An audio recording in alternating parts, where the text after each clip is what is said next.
Jay Crawford, Adam the Bull, Garrett Bush, Dustin Fox, Jason Lloyd, Tyvis Powell, plus, ba-da-da-da-da, you're loving him, Mikey McNuggets.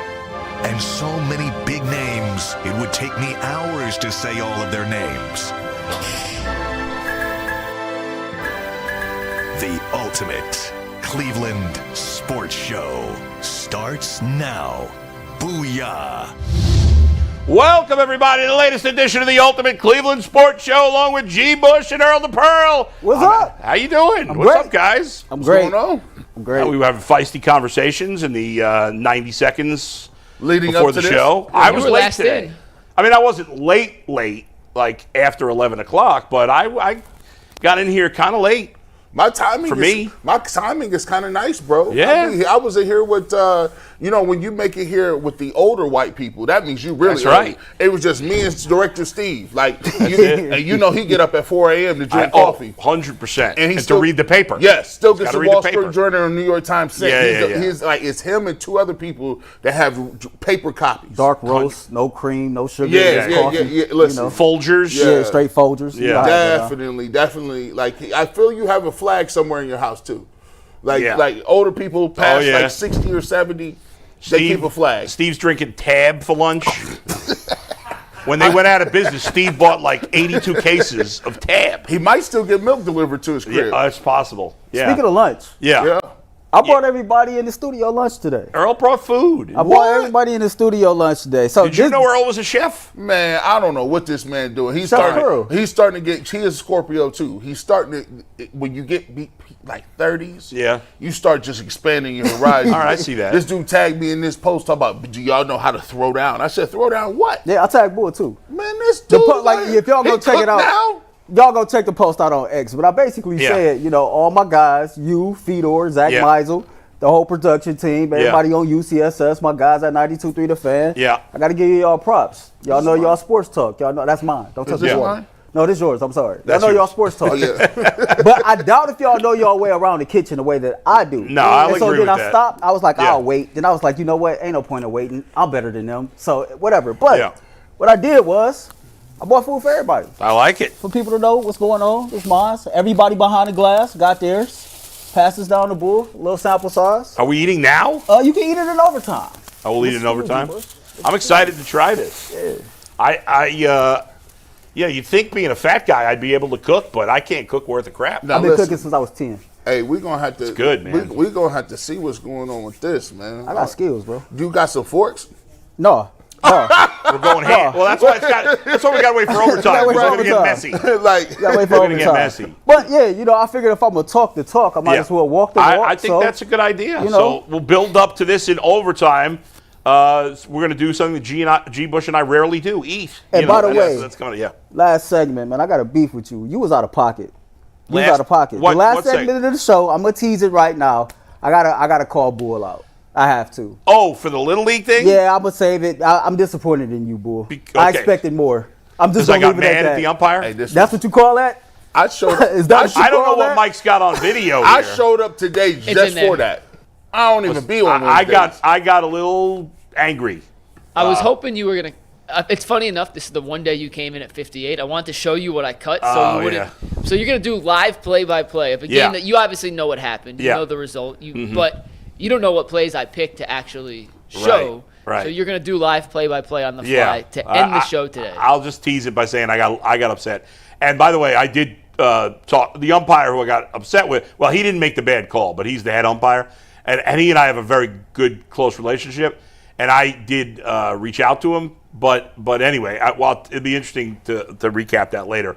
All right, coming up on today's show, the Guardians lose yet again. The Brown Stadium conversation continues to be controversial for some reason. But we'll begin with the Cavs here in just a moment, Mike. So what's going on? Yeah, let's dive into it. We got Yeah. a lot to get to. And one thing on the Guardians coming up Yeah. is the Matthew Boyd conversation. We got to take a shot at Jason Lloyd for just being objectively so wrong in his prediction of Matthew Boyd. I want to say I'm just teasing the whole show ahead. Yeah.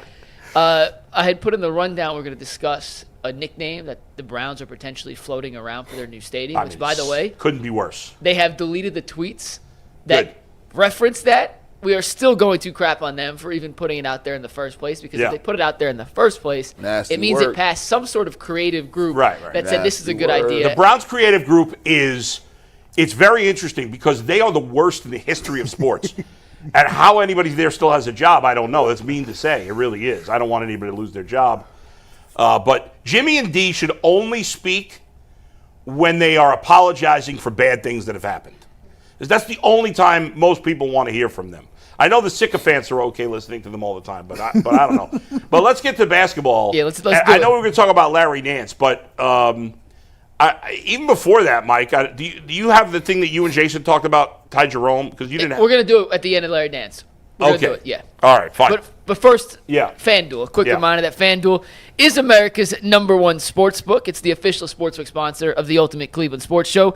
And right now, summer sports are in full swing. And whether you're all about baseball under the lights, golf on the green, or high-stakes soccer action, FanDuel is the best way to make every game even more exciting. You're already following the action, so why not make it a little more thrilling? With FanDuel, you can get in on the game while your friends are getting sunburned at the beach. If you're new to FanDuel, well, we have a special offer for you right now. New customers can bet just $5 and get $150 in bonus bets if their first bet wins. Open the FanDuel app today or visit FanDuel.com/UCSS to get started. We'll talk about the Ty Jerome stuff after we mention the Larry Nance Jr. news, but the Cavs needed a backup big. They signed a backup big in Larry Nance Jr. He had played 4 years previously for the Cavs. Now he returns to Cleveland. And Earl, G, and Bull, the Cavs were dealing on a veteran minimum market, and considering the market they were in to sign a big man, Earl, do you like this signing? Is this about as good as Cleveland could do considering the financial constraints they were dealing with here? Yeah, absolutely. For every reason you just mentioned, the Cleveland Cavaliers needed a backup big man. That was obvious last year, so you address that. We all know the cap situation that the Cleveland Cavaliers are in, so you get a guy that's been in the league 10 years on a veteran minimum that as a backup that can play with both of your starting bigs, Evan Mobley and Jared Allen. I think it made sense. He knows the organization. I think he'll be a good fit in Kenny Atkinson's system. The only cause for pause that I have is the man played 24 games last year. And so it seems like, Kobe is banking on a few guys being healthy, and that's a huge factor to bank on with guys who have proven over their career that injuries will be a thing. But overall, I like the signing. I think he's a guy, he's going to get the crowd excited. He's a guy that can throw out some dunks. He can play some solid defense. And like I said, he can play with both of the starting bigs when necessary. The biggest concern for me, G, is the injury part of the situation. Yes, sir. Yes, indeed. Welcome back to the crib. We back in the fold. I didn't know he was almost 33, man. Yeah, 33 on New Year's Day. He'd been in the league a minute. I didn't think he was that old. I thought he was like 28, 29. Yeah, I forgot he played for the Lakers a little bit before he even got to the Cavs. Yep. But listen, I love it. Love the move. And listen, I'm always on people. I'm going to give Kobe some credit, right? I don't like when people statically just run stuff back like that's just going to be the cause for everything. I like the fact that you went out and took some swings, and basically you said, hey, look, I'm going to bet on the fact that I'll take a Sam Merrill and Lonzo Ball over Isaac Okoro and Ty Jerome. I think they felt like, okay, give me those two. Then you go out and you get Larry Nance Jr. for Minimowski, no pennies on the dollar. And you get an opportunity not only to get a big that can rebound and do some things, can pass the ball better than Jared Allen, some of those things. He's a little undersized, but the thing that you can also do, you can play him with both bigs and you get stretchability. He can knock down shots. He can knock down the three-point shot. He has a nice stroke from three. He does his thing. He can, he's not as much of a high flyer as he used to be, but you look at it. You were getting nothing from Tristan Thompson, right? You were getting nothing from any other big not named Jared Allen and Evan Mobley. And if you can't get rid of Jared Allen because he does not have what we would say a big market, a market value or a return on investment, okay, well, if he's not playing well in certain situations, hey, Larry Nance, come on in here. Right, I can move Mobley to the 5, play him at 4, and be more versatile against smaller lineups. And on top of it, it makes it look even better because now Miles Turner plays for the Bucks, right? That kind of definitely gets the Pacers up out of there. I still don't think the Miles Turner move makes the Bucks that much better. And I think right now, if you ask me, Atlanta is a dark horse for Atlanta getting better every second. But I look at Atlanta, I look at New York Knicks, I look at the Orlando Magic, I look at Detroit. It'll be a new Big Four next year, but the Cavs have bolstered some of their weaknesses with Lonzo Ball in this move. I'm not sure, putting this move together with what they've done as a whole is, I don't know how I feel about it. I don't know that they're really better. I don't know that they're worse. Like you guys have said, this move's fine. It's a good, they didn't have a third big guy, or they didn't have a guy that could really play as a third big guy. So, Larry Nance, if we're saying, okay, he's taking Tristan Thompson's spot, certainly that's an upgrade because Larry Nance can play. Earl, you bring up the injuries, and unfortunately, that's just a theme with this team. Oh, yeah. I mean, we've seen it. Most of their guys are injury prone. Who do they add? Lonzo Ball, injury prone. Larry Nance, injury prone. So it's a whole lot of hoping, not just on those guys, but on Darius, on Evan. Evan was good last year, but has had injury problems in the past. And so I'm just worried about the team as a whole. But in the end, you got him for nothing. You got a usable player for nothing. Minimum. So how can I have a problem with this move? It's a good move. And not only from that standpoint is a legitimate upgrade over Tristan Thompson, because as much as we like Tristan, he really offered nothing. He's not a player anymore. It's a small sample size, to Earl's point earlier. He was hurt last year, but last season, according to Cleaning the Glass, it gives you percentiles. It doesn't sort out for sample size. So take that into consideration. Gotcha. And he only played 500 minutes compared to Jokic, who's second on this list, who played 2,600 minutes. So gigantic drop-off in sample size.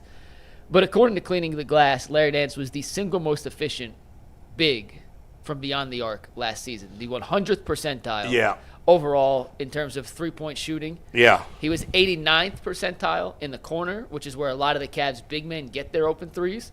And he was 98th overall in non-corner threes. I think what's interesting, Mike, that you bring that up is that, yes, he didn't play a lot this year, but if I remember correctly, it was the most average, his highest average of three-point attempts per game, either the best or the second highest for his career. Second highest. He averaged 3.3 his final season in Cleveland. He averaged 3.2 last year. Yeah, most of his career, he averages less than 2 threes per game. For his career, he's at 1.2. Yeah, so, that's a big difference. So not only did he shoot very well, not only was he efficient, but he shot almost more than he ever has from three. And one more stat to add on to that, shout out to your guy, and now my guy, Cleve TA, for pointing this out. Yeah. In the last 2 seasons, so not just this past year, last 2 seasons, in games where he shot at least 4 threes in a game. Once again, not the biggest sample size. All right. Well, that's 80 games. It's roughly, right, over 2 years?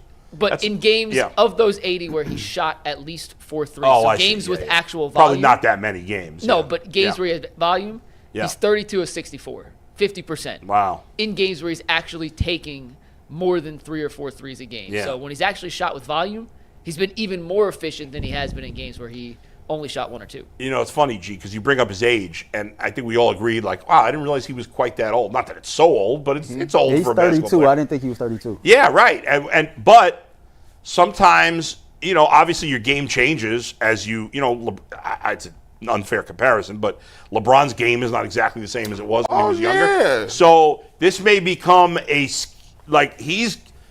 never really thought of him as much of a three-point shooter, but now as he's getting older, this is a skill that is becoming more defined for him. It fits the new NBA better than it did 10 absolutely years ago when he was drafted. And he's probably, as he's gotten older, he's a smart guy. He's probably looked at, where he is in his career, and he's probably like, I could probably, if I could start knocking down, a high percentage, and I'm taking 3.5 threes per game, I could play in this league another 5 years. I think if he can, he won't. I think it shows that he continues to work on his craft. Yeah, but absolutely. his basketball IQ continues to mature throughout his career. It kind of reminds me a little bit of Vince Carter in a way, because they both played the majority of their career above the rim.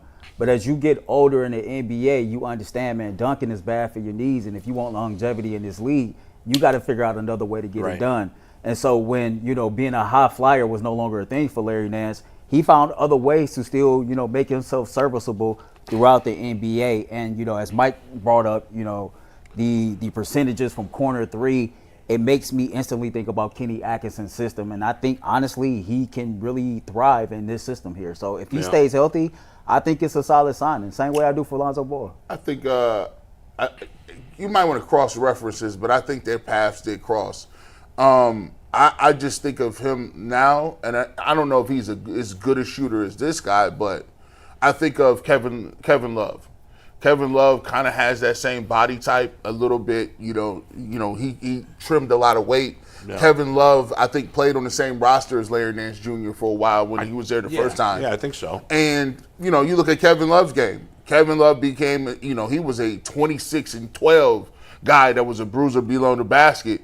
Then he slimmed up. He became a pick and pop guy. I think you see that. You'll see him have more of a pick and pop game at this point in his career. He's not going to be running around, posting up, doing things like that. And they don't need him to do that. No. Right. And he adds a much needed space. So if you have Evan Mobley that comes out of the game, usually they bring Evan Mobley and Donovan Mitchell out in pairs. Yeah. So now, if you need somebody to go back in the game, you still have somebody to stretch the floor. If you're going to keep, Jared Allen in the game. Yeah. So I think he's going to.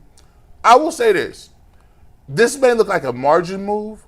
I think he's going to become a player Kenny Atkinson uses a lot more than we thought we would hear of him. I can see that. At this point in time. I mean, he's their only big man besides those two guys. So yeah. But to G's point, I could see him really being, getting more usage because he's another guy that can defend on a perimeter.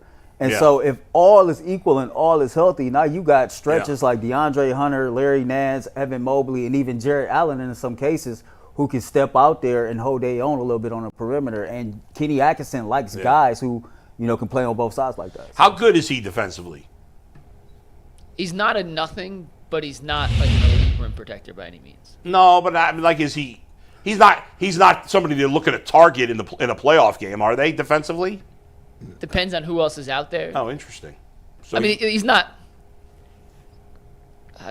He can move his feet. There are levels to defense, and a lot of times the guy who gets picked on doesn't necessarily mean he's a bad defender. Just sometimes he's the worst of the five. Right, like I got you. Teams pick on SGA. SGA is a good defender.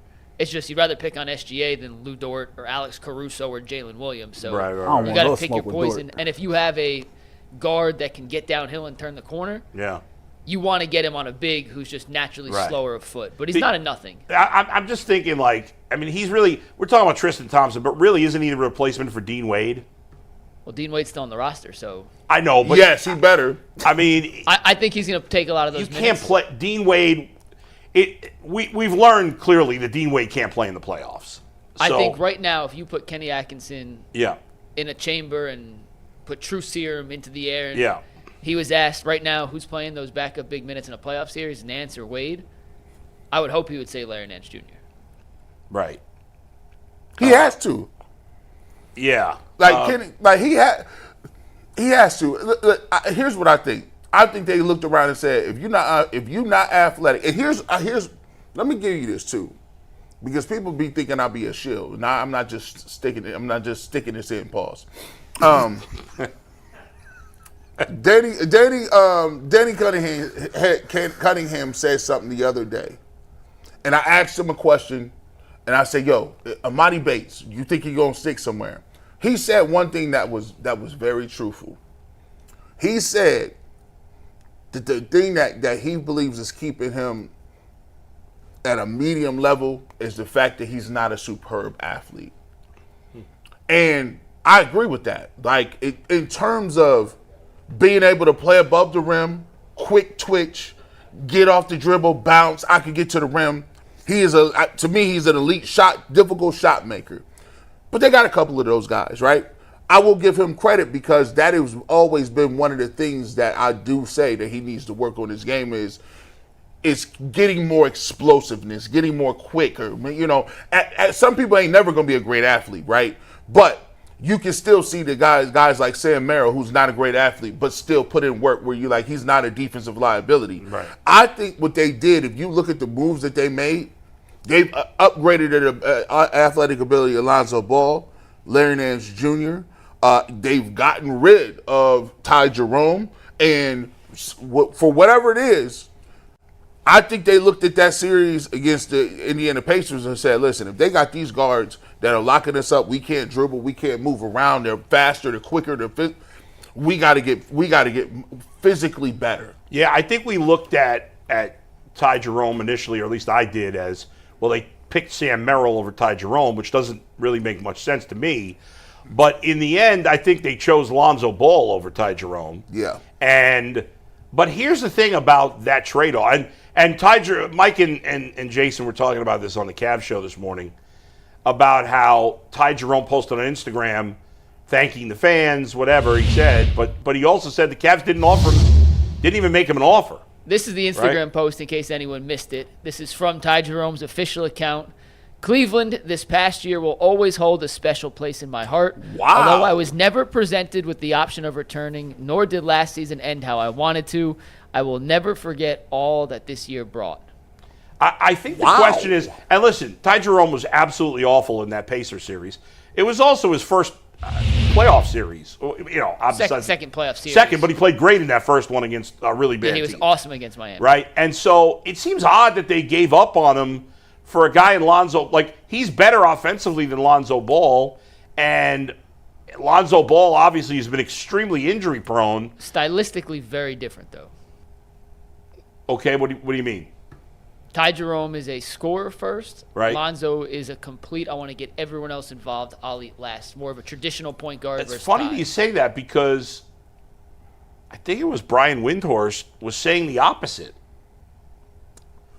That Ty Jerome is better at getting the ball to other people than Lonzo Ball, and Lonzo Ball can't create his own offense at all. Lonzo has always been known as a facilitator to me. I think that, when you talk about Lonzo, I think when he's on the court with Evan Mobley, he's going to make it easier for Evan Mobley to get more opportunities.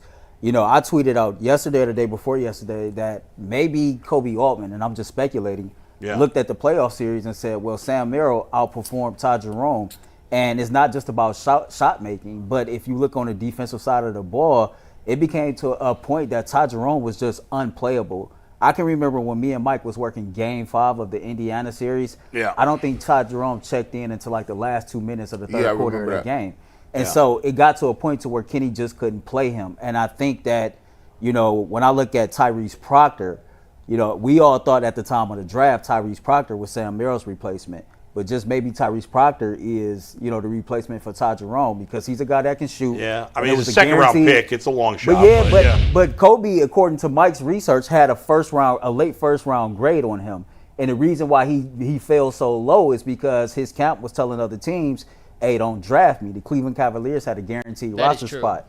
This is a 40% three-point shooter coming out of Duke, who's a veteran college player. And if you're going to give any rookie an opportunity to have immediate success, you look at the trend now, you got to have young guys that can step in within a year or two and be able to contribute. Yeah. I don't know, Mike. The only thing I'll say, though, is obviously we know about – I think we talked about them not having enough, play creators on offense. Well, now they have less, don't they? Yeah, that was my big issue with them letting Ty go. Yeah. When they got Lonzo Ball, who's better defensively than Ty Jerome, right? Yes. Yeah. So. And when I say play, Ty Jerome's a better shot creator for himself than Lonzo Ball is. Yeah. Lonzo is not an initiator for his own offense, but Lonzo is like a prototypical pass first. I want everyone else to get involved. I don't care if I shoot twice in a game or if I shoot 20 times in a game. I want to make sure everyone else gets the opportunity to maximize what they do best. And to Earl's point, I do think that'll be a really nice pairing with Evan Mobley because it'll force him to be a little more aggressive. In terms of the overall bench now, though, and I told this to G. Bush yesterday, I think DeAndre Hunter has to start because Max Strus is now your best playmaker off the bench if we take Lonzo and his injury history into consideration, and I don't love that.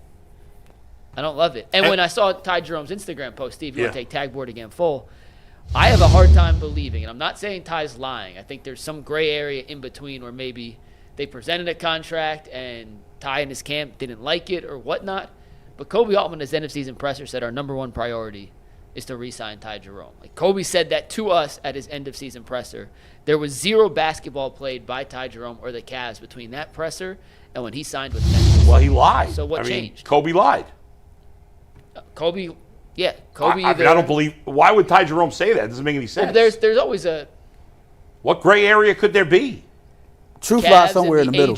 Yeah, the Cavs and the agent could have had some communication, and we're at the ballpark. The Cavs were talking to the agent, too. The agent's like, we're never going to take a deal like that, so he never gets an official offer. I'm just speculating. I don't know what actually happened. But I guess, but I have a hard time believing. He didn't get. The only reason I don't believe that, Mike, is because he didn't get paid that much money. No, and that's what I'm saying. I think there's a chance, and G and Earl, you tell me what you guys think on this, that Ty and his agent completely miscalculated the market they would have from any team, not just Cleveland, but any team when they hit the market, because their expectation, and Chris Fedor reported in the lead up to free agency, Ty and his camp thought they were getting the non-taxpayer mid-level exception, which is 14 plus. And it turns out that wasn't on the table from any team for Ty Jerome. So in those preliminary conversations with the Cavs before they even hit the market, if Cleveland presented his agent with an offer similar to what Memphis presented or similar to the Sam Merrill deal, that would have been $4.5 million cheaper than what he thought they could have got from elsewhere. Right, but there's not that much time between when that would have happened and when he signed. How could they not have any clue there? They could have started having those conversations weeks ago. The Cavs could have talked to Sam and Ty as soon as the season ended. Right, but at some point, Ty's camp had to know that they weren't going to get that kind of money. Otherwise, they wouldn't have signed the contract they did. I think sometimes you know, sometimes you don't. I think that he possibly could have gotten bad advice, and I think his camp possibly could have miscalculated what the free agency market would be for him. You know, for me, over the last couple of years, I have kind of learned to trust the way Kobe Altman goes about business. I trust the teams that he put together. I know some people might say that's crazy, but he's made more good moves than he has not. And if he said that, you know, re-signing Ty Jerome was a priority, then I got to believe that he approached his camp with some type of offer, and his camp probably overvalued what Ty Jerome would get on the open market. This is a guy that was a candidate for Sixth Man of the Year. He had a hell of a regular season, and maybe his camp didn't believe that horrific second round of the playoffs will cost him as much money as it did. Well, I look at it like this. You know, I'll be watching these guys, and you know, I actually be watching these certain dudes in the G League or the D League or whatever you want to call it. And somebody brought up a very good point. It's like when you playing and you're trying to go to the league and you're trying to stick in the highest of high, you got to have multiple tools in your shed, right? You got to have it's just like being a baseball player. Like the more tools you have as a baseball player, the more you're going to get paid. So if you just strip all of them away and you just look at him as a player, you're like, okay, he's not very big. He's not very fast.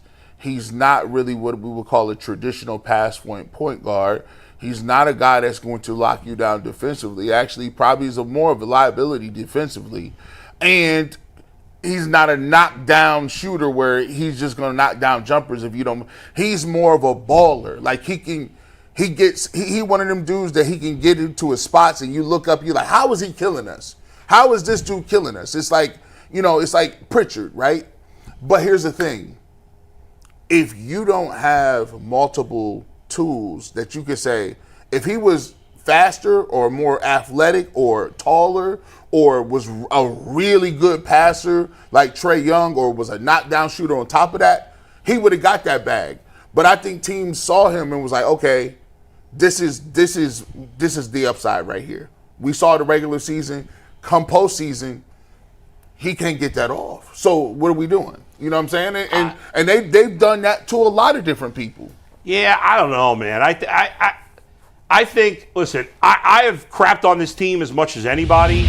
I've crapped on Ty Jerome the way he played in that second round. But the guy had a magnificent season and had one bad series, and it was really bad. And now it feels like he's been totally written off. Ty Jerome averaged more assists per game than Ball did last year, playing less minutes per game. So Ty was awesome last year. Yeah. People are forgetting that for 74 games in the regular season, he may have been the most impactful bench guy off the league. And then he was great in the first round of the playoffs. I get it. He sucked against Indiana, but so did everybody else on this team. So did Sam Pretty Merrill. much. So did Sam Merrill, by the way, who ended up getting the contract. I mean, talk about one-dimensional. Sam Merrill's completely one-dimensional. Ty Jerome's got a more varied game than Sam Merrill does. Well, here's the thing: that when you talk about one-dimensional, yeah. When you build in a roster, you got a few spots for one-dimensional people. Yeah. So if you're like, okay, I want a shooter. Sam can shoot. They chose Sam Merrill over a bunch of people. But Ty Jerome's just a better player than Sam Merrill. I don't even think it's that close. I agree. Look, here's the thing, though, McNuggets. You talk about it. Sometimes it's not about if you're a better player; it's the fit. Y'all tell me that all the time. Yeah. It don't matter if you're better. It's saying it's saying, okay, well, cool. I know you're good. Yeah. But we got to tweak our team to get what we need to get. I hear you. I just think that tweaking from Ty Jerome to Lonzo Ball, I get it. Lonzo Ball's better defensively, I guess. I mean, I don't know him well enough to know. He's a better passer. I just don't buy that he's a better passer. Mike, can I ask you a question? No, Lonzo's definitely a better passer. But and then one sec. Yeah. It ended up being about the same money. You could have got Lonzo Ball and Ty Jerome. Okay, well then I guess it could have been. It's essentially the same money. You could have got Lonzo Ball and still re-signed Ty Jerome. You know, their two biggest issues were they weren't good enough defensively, and they didn't have enough playmakers. So what they did is got rid of a playmaker for a better defender. Okay, well you could have had, as you said, you could have had both. I would have, for the $19 million they're spending on Ball and Sam Merrill, you could have spent $19 million on Ball and Ty Jerome. If I was running the Cavs and Ty Jerome was willing to take that contract, I would have offered exactly what they offered to Sam to Ty Jerome. If Ty would have took that, I would have said, great. And he would have. Why wouldn't he have? He didn't get any more. Sam Merrill's getting paid more. He got less, and that's why, for whatever reason, I just have a hard time believing, despite what Ty said, that they didn't approach him with an offer like that. To me, it just seems a little fishy, and I'm not. It's somewhere in between. Mike, here's the truth. Kobe lied. I mean, he had to. He said it was the number one priority. If it was the number one priority, it wouldn't have just been one conversation with the agent. I'm just telling you, Bo, and like I said, I don't know. I'm guessing. Yeah. There's somewhere in between what Kobe said and what Ty's saying was where the truth lies. And there's a conversation that had to have been had between a lot of Kobe apologizing here today. This is surprising. I just told you I would have rather had Ty Jerome. Wow. I don't think they handled it right. I'm just not sure I 100% believe. If the Cavs think they're going to win a championship just manipulating the back end of the playable roster, they're wrong. Or what was your question? Yeah. Well, I guess you kind of answered my question because, I was kind of trying to consider the Darius Garland injury. I know Darius would be out for at least the first month and a half, 2 months of the season. And if Lonzo Ball is healthy, Mike, I would assume he's your starting point guard if he's a pass-first facilitator guy that gets everybody else involved. So my thought was, well, maybe this was more of a priority because of the Darius Garland injury. But I'll say this too, Boy, to your point. Yeah. I'm somewhere conflicted in between, right? Because we've seen the Cleveland Cavaliers have one of the most historic regular seasons in franchise history, yet it didn't amount to anything. And now for most fans, they're frustrated and they want to see some sort of change. In the beginning of the offseason, it was more so, you got to break up this core four. You got to move one of these guys to try to make this roster better. And I think Kobe, just speculating again, is looking at the landscape of the East, and he has blind faith in the team that he put together that they can get it done based on how the East looked. And if he was going to make any changes, it was going to be the back end of the roster. I think one of the things that stood out to me the most is when we got to the Indiana series, it was really two guys that were playable, quote unquote, coming off the bench. And both of them probably underachieved to what the fans' expectation was. Those guys being, Ty Jerome and DeAndre Hunter. Yeah. And Ty Jerome ended up becoming non-playable at all. And so, it's a big if with the health when it comes to Larry Nance and Lonzo Ball. But maybe Kobe approached this situation like, okay, I got Jalen Tyson going into his second year who probably will play a bigger role. I got Strus now coming off the bench. I drafted the rookie Proctor. I got Ball. I got, so I got more guys that maybe can make the difference down the road. They had to change something. That's what I'm saying. But I just think changing the guys 6 through 10 is not going to make the difference. And Lonzo Ball, we keep saying if he's healthy. I mean, he's barely played the last 4 years. But the 6 through 70 games in 4 years. I mean, come on. But what are the odds he's going to stay healthy? But here's the thing, though, man. Like, we got to keep it. Let's keep it brutally honest. Yeah. If they keep Ty Jerome, they're still not beating none of these teams. Well, they're not beating them with Lonzo Ball either. So what I'm saying is, listen, Ty Jerome had a great regular season. Yeah. But we keep saying it's regular season. We all know what the regular season is. Minimowski, we know this. I saw these dudes playing at a high. Yeah. Sometimes here's what happens. You may got something, and then you may see some other people playing and be like, yeah, we're going to have to do something about that. Right, but what I'm saying, listen. Let me ask you one question. We got to move on. Yeah, go ahead. Did you watch the Pacers series and think to yourself, it'd be better for the Cavs to have less ball handlers and playmakers? No. G? They couldn't bring the ball up. They couldn't bring the ball up the court when they had him. Yeah. That's my point. Who do you trust? I get Mike's point. I get Mike's point, man. But we couldn't score. And remember, I think what was that game too that Halliburton hit the game winner? Yeah, they couldn't get the ball over half court. You know, it'd be great there. You know, they called out more ball handlers and facilitators. By the way, again, Ty Jerome way better assists per minute than Lonzo Ball is. He's not a better passer than Lonzo Ball. He's not yet. Maybe not. He's not. But he got his teammates involved more. We're gonna move on. All right. I can't even get that. I'm just spitting facts. Bull, tell us about Menu RX real quick. Menu RX is great. Spoke with Dr. Jake May this morning. I'm getting the process started on bariatric surgery myself, but we were talking. I had a good week. Dropped a few pounds this week, and talked about. We focused really on the positives, the good choices I made in the last week. And if you're looking to lose weight, if you're looking to find out what foods fuel your body better and will give you more energy, or if you're someone who's already in good shape but looking to get, even more fit as you're getting older, or more ripped, more cut, whatever you're looking for, Dr. Jake May and the team at Menu RX can help. They're actual doctors, scientists, people who know what they're talking about, not some crackpot on the internet telling you to, do something silly. So go to menu-rx.com, sign up for any of their plans, and if you do, you get a free 1-year membership to the Ultimate Cleveland Sports Show. That's a $60 value for $0. Menu-rx.com. All right, guys, let's talk a little bit about the new Browns Dome that is officially happening. The Browns put out all their I feel like we've said this 13 press times. releases. They That's put out officially everything they happening. could. Yeah. They announced some new features to this new dome, and we got a couple different things I want to talk about regarding the dome. But first, some of the new features that we know, according to the Browns, will be coming to this new dome. They'll have the closest first-row seats in the entire NFL. They'll also have the closest last-row seats, so fans will be closer to the action than ever before. They'll have the biggest fan wall. It's going to be a story tall at one point of the stadium. They'll have the largest locker rooms in the NFL. They'll also have the largest concourses in the NFL. The Browns put out a tweet yesterday saying they're going to produce a 10-part podcast series called Building Brownstown, which to me means they want us to call the new area in Brook Park Brownstown. Who is watching that? The Browns people will officially watch that, tweeted it out. Yeah. Then they took back the tweet. However, to prove to you, Steve, just take tagboard full. We don't need sound for this. They erased the tweet, but they left the insignia in the top left, Building Brownstown. So that clearly was passed through some sort of creative process, even though they erased the tweet saying they're going to call the podcast Brownstown. Before we dive into the other stuff that is serious, will you ever be calling the Brook Park Dome area Brownstown? Nah. Listen, man. G. Cook.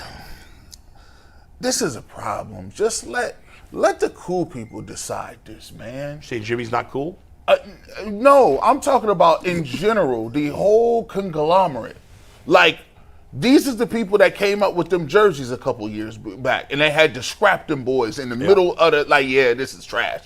Remember they used that term hardland for a little while? And then they was doing dog check. I didn't know what it was.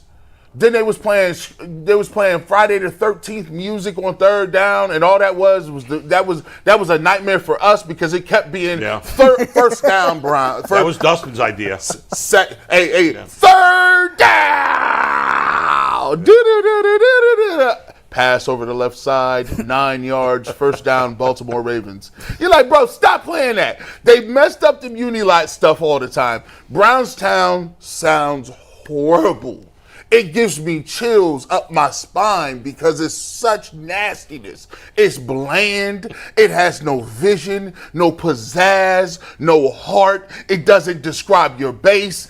It gives you no excitement. Think about it. Where you guys going this weekend? Brownstown. What is that? We already got nasty colors. You want to just give us the like? Come on, bro. Ain't nobody coming to that. That's terrible, Earl. That's where suburban baseball travel moms go. Yes, with vans, multiple vans, and they carpool. Oh yeah, 100%. The second part of this that I want to address is the Browns announced they're going to go with artificial. Not artificial. Excuse me. They're going with turf, not grass. Right call to go turf, not grass. I've seen a lot of players come out and say they prefer the natural grass over turf. However, it's a lot harder to upkeep in a retractable dome situation. G, you played turf or grass. What's the right move? Well, first and foremost, they were never going. Here's the reason why you weren't going to put grass down. Because if you want regular grass, it had to be retractable. You need sunlight to grow grass, despite what people think. I know that we have nanobots out here, and technology is great, and AI is alive, but we live in Cleveland. How often is it sunny? Never. But the dome is going to be retractable. Is this retractable? No. I believe it is retractable. I think it's going to be It's retractable. a full glass dome. The ceiling is full glass. Full glass. It's not retractable. It's not retractable? No. I'm double checking. All right. It's a full glass ceiling. Yeah, It's not a all right. There's retractable like dome. 5 or 6 days. One of them happens to be the day where it's sunny outside. Yeah. When you get to the fall part of the season, it's bad outside. Yeah. So you gotta have turf. Like If it's not retractable, it had to be turf. it had to be turf. I don't know why I thought it was retractable. I can't. I thought it was, for whatever reason, I thought it was too. No, that was, I was hoping. I was wishing that not Really? because the retractable nature of it was going to add about another $1 billion to it. I mean, you came this far. Why not? Right.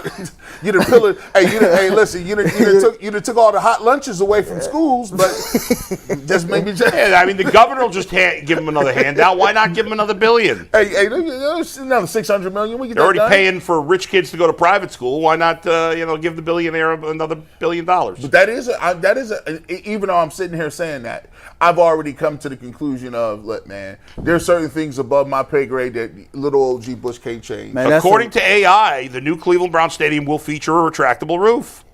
AI's never been wrong before. That's true. Where's these renderings? Because I could have told. I felt like it was like not. It's on the screen, G. You're literally looking at that. All I'm saying is, where's as forthcoming. Look, the Browns ain't never been this forthcoming with anything, but they've been so specific and so detailed to every single thing that's surrounding Jimmy's World. That's what I'm gonna call it, because that's what it is. Cleveland is Brownstown.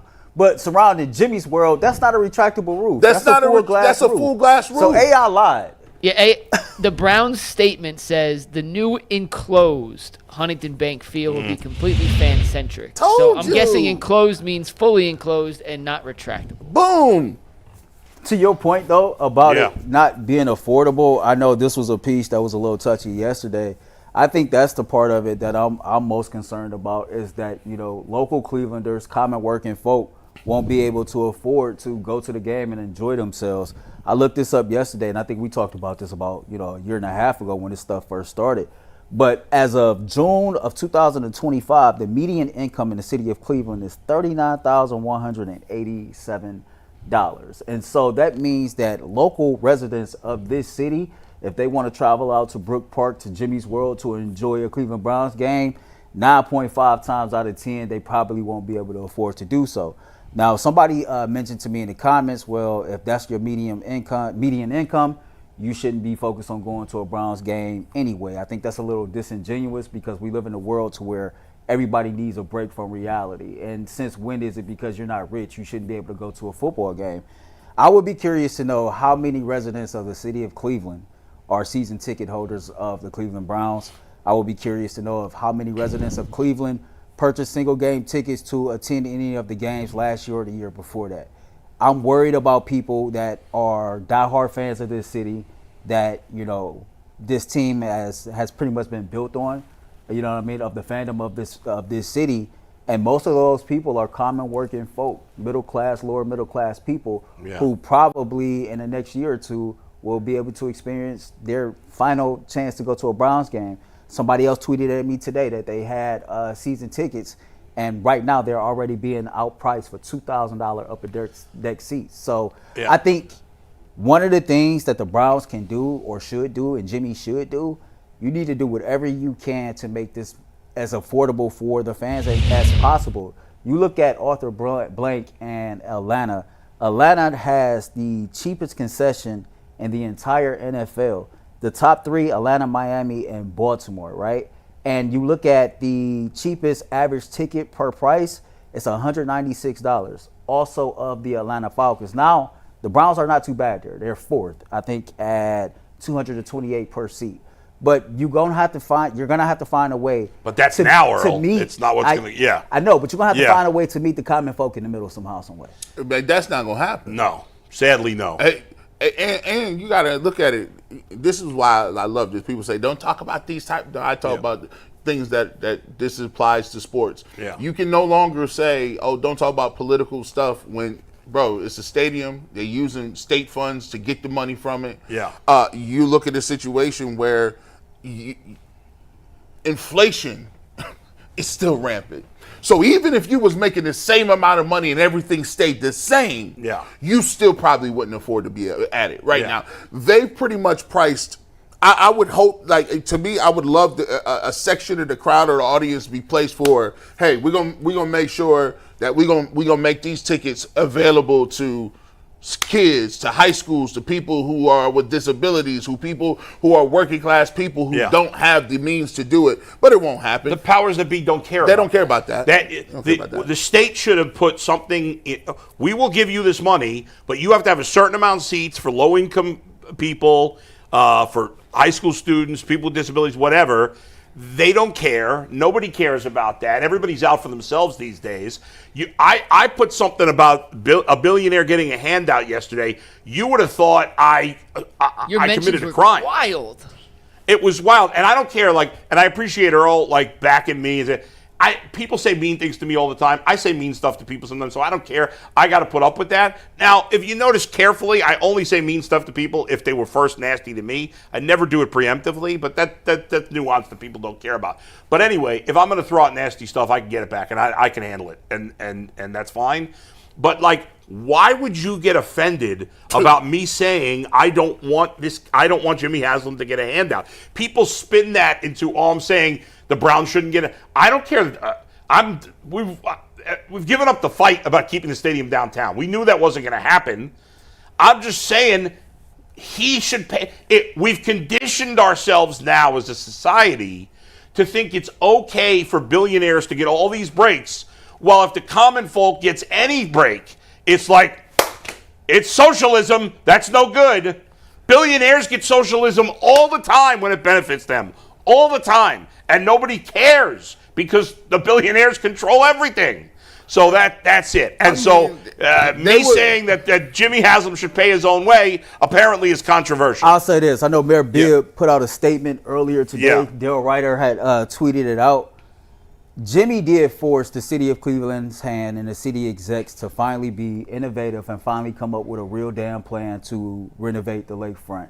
And so if any pro comes out of this, that's a pro, because to me, you got a bunch of people that are running the city of Cleveland that was wishing on a hope or banking on that stadium being down there as part of the renovation, and it made you lazy in planning, and it made you lazy in coming up with different things that can be attractive to the city of Cleveland. And so now your hand is forced to actually take the $150 million grant that you got to renovate that lakefront and come up with a real plan that's going to attract tourists, that's going to make people of the city of Cleveland more interested in going downtown to have a good time. So it'll be interesting to see now what the city does going forward, because the city now owns that stadium down there, and I don't want it to just be sitting there vacant next to a renovated science center and a renovated Rock and Roll Hall of Fame. And I know, Mike, we gotta close, but this is what happens when you have a lot of people who can't see the forest from the trees, because a plan should have been put in place 5 years ago that would have solved everything.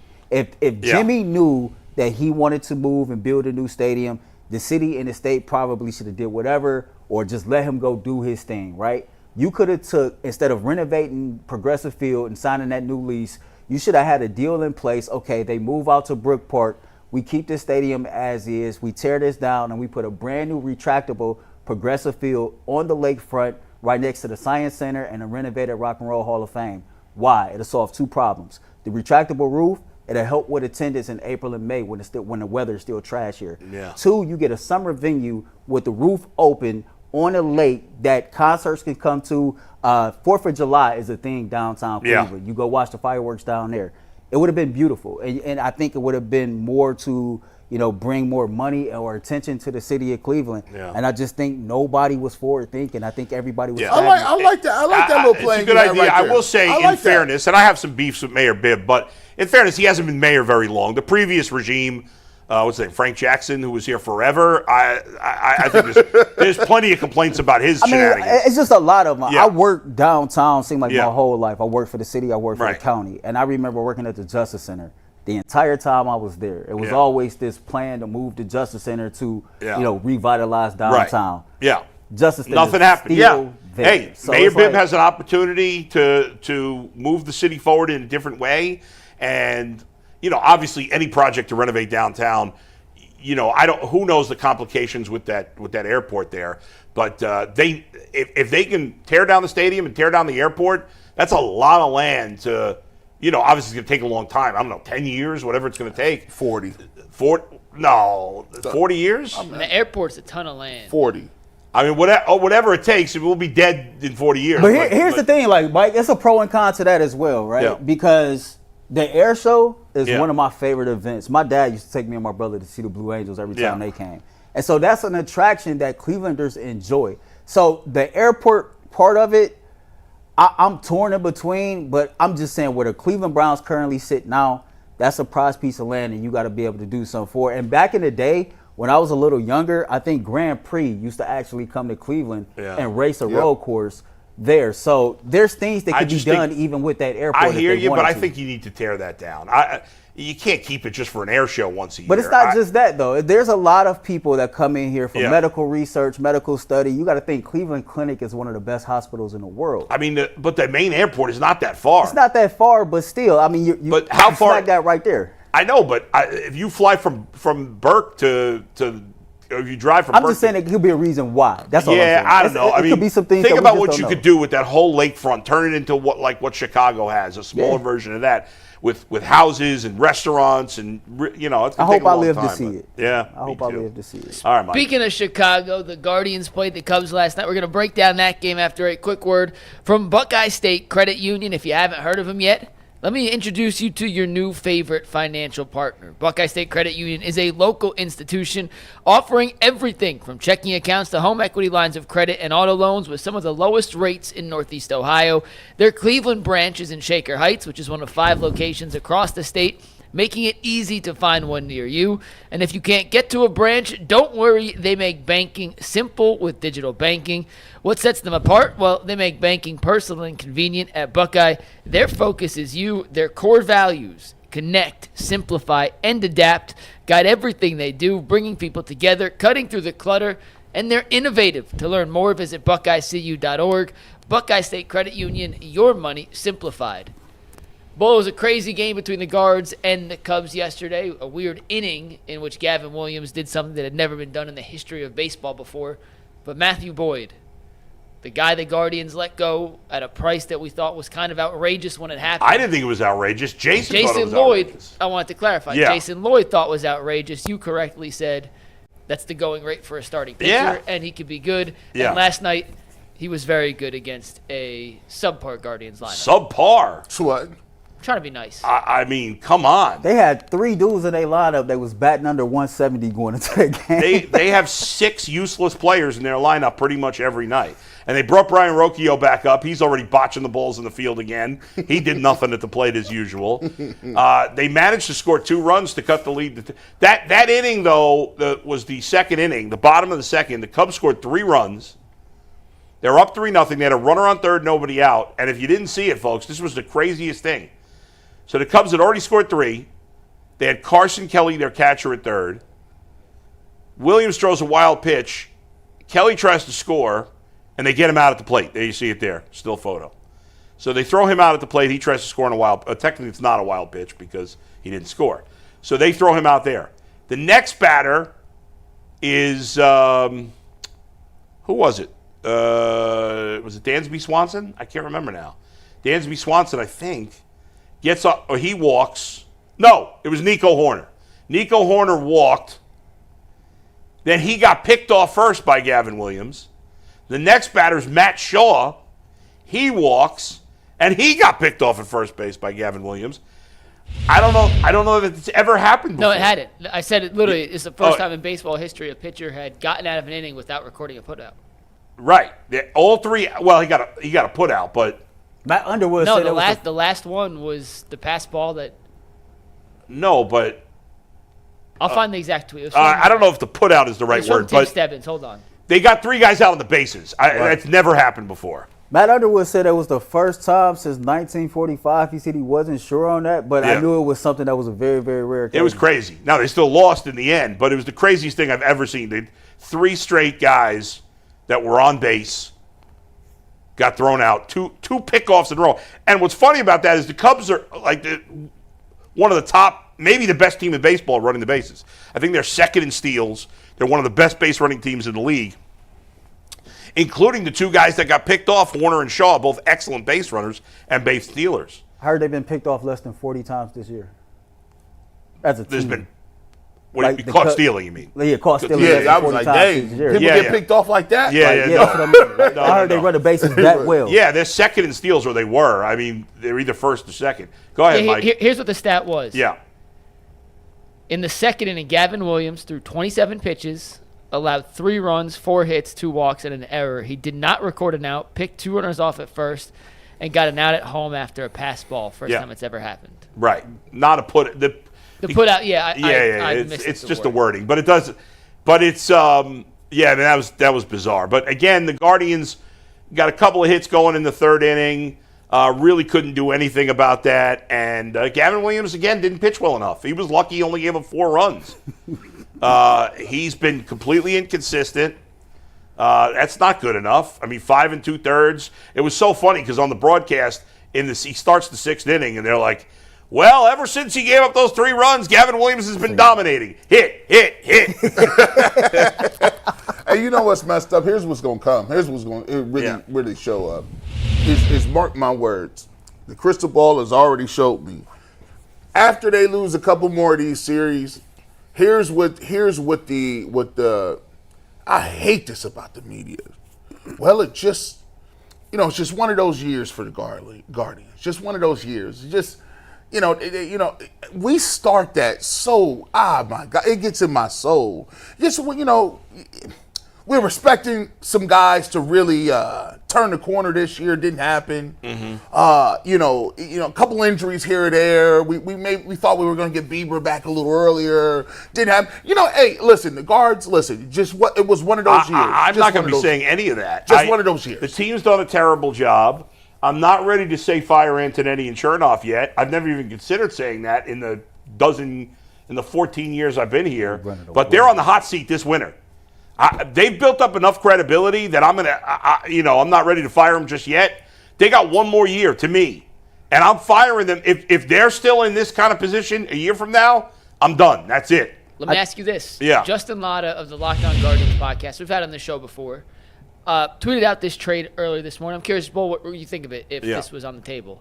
Would you trade Gavin Williams for Dalton Rushing? No.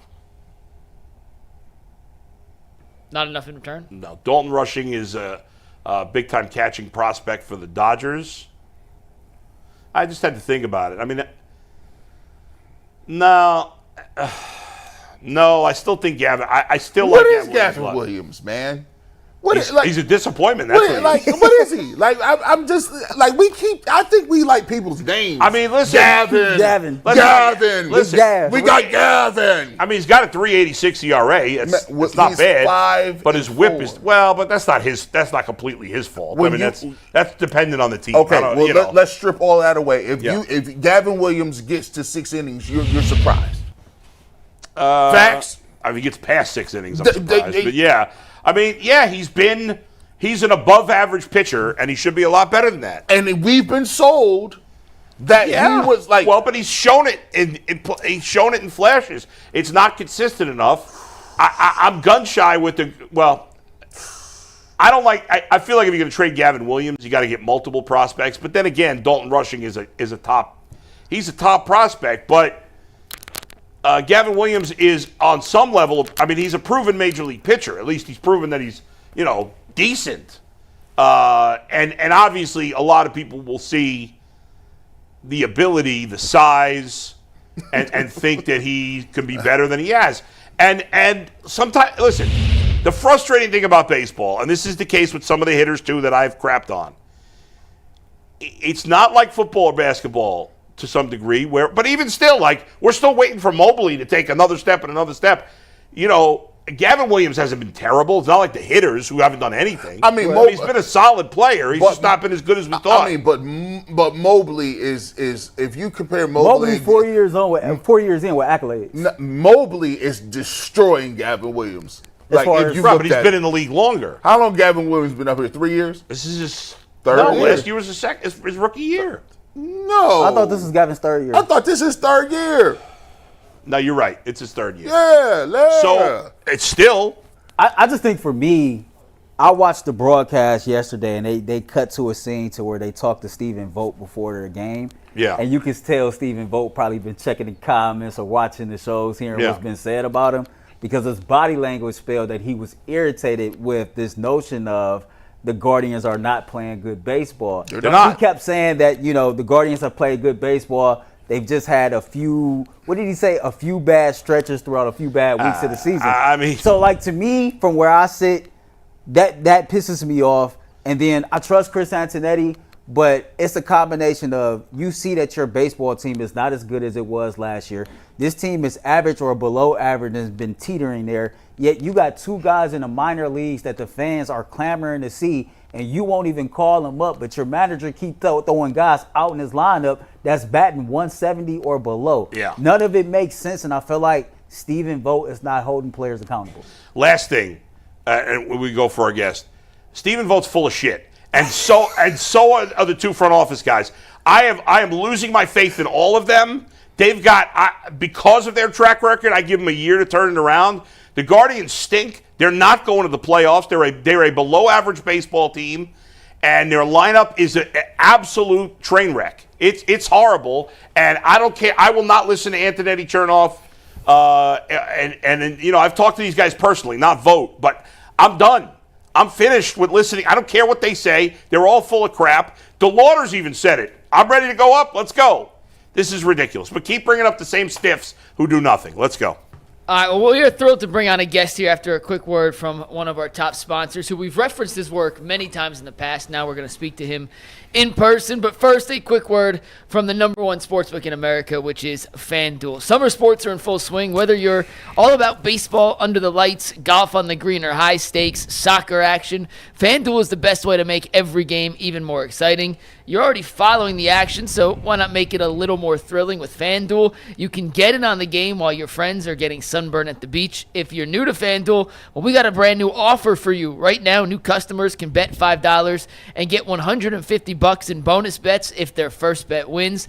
Open the FanDuel app today or visit FanDuel.com/UCSS to get started. And with that, we are thrilled to welcome in Warren Sharp to the show, NFL expert, and has a Sharp Football Twitter handle and sharpfootballanalysis.com. Warren, how you doing today? Thanks so much for joining us.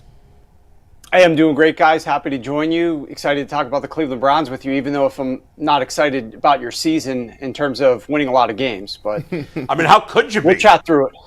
How could you be excited? I mean, if I'm being honest, I'm not going to be bearing a lot of good news for you guys. Right. But my question more so is, this was the hardest chapter to write. I wrote this 586-page football preview, spent about 3 months working on it. This is the culmination of it. I just published it, and my main question, this was the hardest team to write about, was the Cleveland Browns.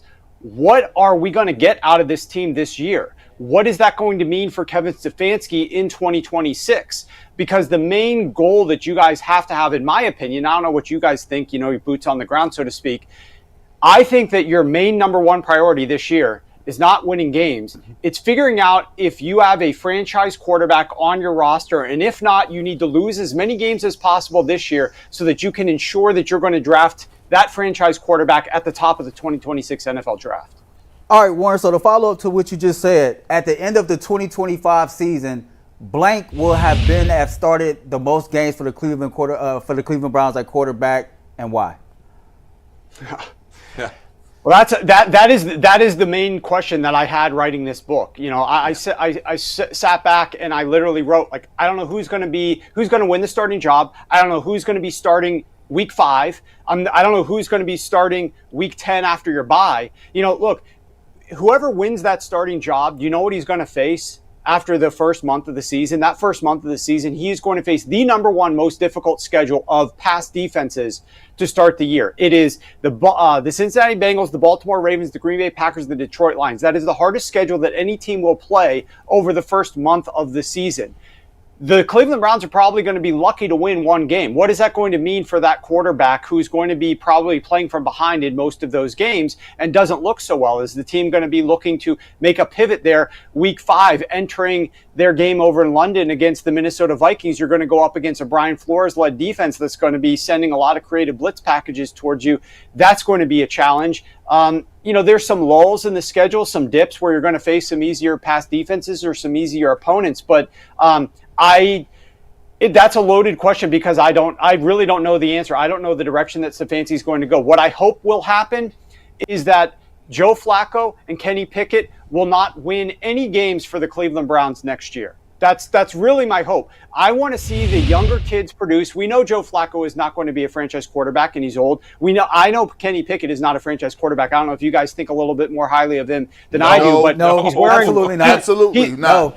Terrible. Okay, he's wearing 2 gloves in June. You know, he's wearing 2 gloves in May in good weather up in Cleveland because his hands are so small. I don't see how that's going to be the quarterback of the future there either. So I want to see what Shedeur Sanders has. I want to see what Dylan Gabriel has. I want to see what these guys have. And if they lose games, guess what? That means maybe they aren't the guy, and you're going to get a good draft pick next year. Warren, it's funny that you asked what we think about Kenny Pickett because in this town there are some media members, a decent amount of them, that are interested in seeing Kenny Pickett. You are talking with the 3 guys that least want to see Kenny Pickett. We all think he stinks. Perfect. Yeah. Yeah, perfect. Look, here's the thing. Yeah. He's played on your nemesis, Pittsburgh Steelers, for several years, and the Pittsburgh Steelers won games, and Kenny Pickett had a winning record with the Pittsburgh Steelers. But as you know, having watched and rooted against the Steelers, and I know from observing things from afar, Mike Tomlin has voodoo and mysticism and magically created a lot of wins for this team, and they keep producing winning records even though they aren't deserving of that. Henceforth,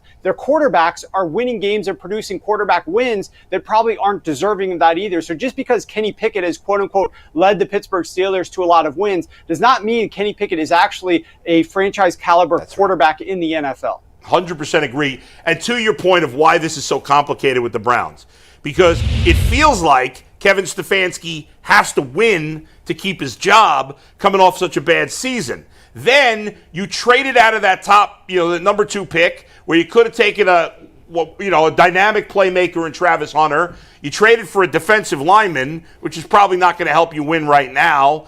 And you did that with the assumption of we have the ammunition to get the quarterback we want next year. And then you spent 2 mid-round picks drafting quarterbacks now, but you have Joe Flacco, who you could argue certainly gives them the best chance to win of a bad lot initially. And if Kevin Stefanski cares about that, he may play him. But then you say, well, we agree. I want to see the young quarterbacks. All of us want to see the young quarterbacks. But if with the young quarterbacks, if they go 2-15, is Stefanski going to lose his job? So that's what makes it so complicated. Yeah, and that's the perfect kind of way to sum it up. And a lot of the struggles that I had evaluating this team and writing about it, and I just want to throw in there, if I can just do a quick plug. Yeah. If you want to get my 2025 football preview book, which is $30 on my website, for just $1, you can go to sharp.football and enter the code that's just for your show, Cleveland. If you enter the code Cleveland, you will get the book for just $1. It's selling on the site right now for $30, but it's a short time special just for your guys' show, just so that more people can check it out. We've got 32 different team chapters in there. But what I was writing about the Cleveland Browns over the course of their 18 pages in that chapter, previewing their upcoming season, is the question of, I know this team, I know you guys, is not personal, but you're sort of the laughingstock for having signed Deshaun Watson, given him all this money. Now you're stuck with him. Now you have all these issues with Deshaun Watson in terms of his salary cap hits for the future, etc. But the underlying fact, I'm not going to try to paint a rosy picture here, but the underlying fact of them rolling the dice and going for Deshaun Watson, giving that fully guaranteed contract because that's what needed to be required to get him to come to Cleveland, is the fact that your front office realizes the importance of the quarterback position. You guys realize how valuable finding that next franchise quarterback would be. You rolled the dice on Deshaun Watson, even though it might not work out and make you guys look foolish, because you knew that if he hit his upside, he could be that franchise quarterback for you moving forward. You then went in this year's draft and you traded out of that pick. You didn't come home with Travis Hunter, but you decided to roll the dice on 2 mid-round to late-round quarterbacks. Maybe one of them is going to have some success in the NFL. And if neither of them do, like I said before, you're going to have that high pick with a lot of ammo next season to get that draft pick. I think you guys have the right, the underlying right thought process in terms of what a team needs to win games. You have not had that quarterback. Kevin Stefanski, importantly, has not had that quarterback. And he wasn't the one who went out there and signed Deshaun Watson. I still think Kevin Stefanski is a good coach. I still think Kevin Stefanski has earned time to work with a good quarterback. The issue is just what happens in the media this upcoming season. With him now, the front office, the ownership certainly looked like they were the ones kind of pulling the strings on making the team go ahead and get Shedeur Sanders and bring that kind of media circus a little bit into Cleveland this offseason. Kevin Stefanski's now left with picking who's going to start, which weeks they're going to start, who's going to be the best guy, and it's probably going to be a losing battle trying to figure it all out for the team, and it's going to make him look bad. But, that's the thing. I wish that ownership met with Kevin Stefanski both before the season and maybe a few weeks into the season and then, 2 months into the season. They need to get on the same page as to what the goal is of this team as you move throughout the course of the season. Is it to secure that number 1 pick next year, lose games late in the season, but Kevin Stefanski knows his job is safe, and so he'll go out and make sure that that happens and not fear losing his job? Because guess what happened to the New York Giants last season? The New York Giants were in the catbird seat to have the number 1 overall draft pick through week 16 of the season. They go into their week 17 game, 2 weeks left in the season, and they go out and win a meaningless game against the Indianapolis Colts. And instead of being able to draft number 1 overall, they fall down in the draft pick process because they won that week 17 game, and all of a sudden they lose out on the number 1 overall pick. They try to trade back up to the number 1 pick with Tennessee to get to Cam Ward, and they aren't able to do it. So, you guys have to have some eye to eye as to whether or not Stefanski can be there next year and what the team's strategy is. And that strategy might change. If the team goes out and goes 2-2 to start the year and Shedeur Sanders is looking good because he's getting some reps and he's actually playing well and the team is running the ball with their new running backs and the offensive line and their defense is playing together and you guys are able to win some games, then maybe you try to win games this year and you don't play for the 2026 draft pick. But I just think you have to have ownership in the coaching staff, and seeing eye to eye throughout the course of the season is vital for the future of the Cleveland Browns 2026 and beyond. See, you laid it out perfectly. I really agree with a lot of what you said. To me, as a guy looking in, outside looking in, I just don't think there's a cohesive plan. The trade down move seems to be a trade down move that secures Andrew Berry's position to potentially take a franchise quarterback in 2026. So he's like, listen, Travis Hunter, that's cool right now. That would be the play for today. I want to make sure that I'm around here next year in case this doesn't pan out well. Kevin Stefanski, he looked like he took Dylan Gabriel, said, I can make something with this guy. It looks like maybe he could play it on timing. He's accurate. But then you look at Jimmy Haslam. Jimmy Haslam got to that. I think Jimmy actually told him, they said, we're not going to take Shedeur. And then it got to the 5th round, and they said, no, we're going to take Shedeur. And now the worst part for them is he can actually play. So if now Shedeur can actually play, now you got people that are going to clamor to see him regardless. And now it muddies the water even more. You have 2 veteran quarterbacks that we know are not the future. However, one of them in Flacco probably gives you the best chance to win intermediate games to keep the head coach's job. Now, this is a rough one.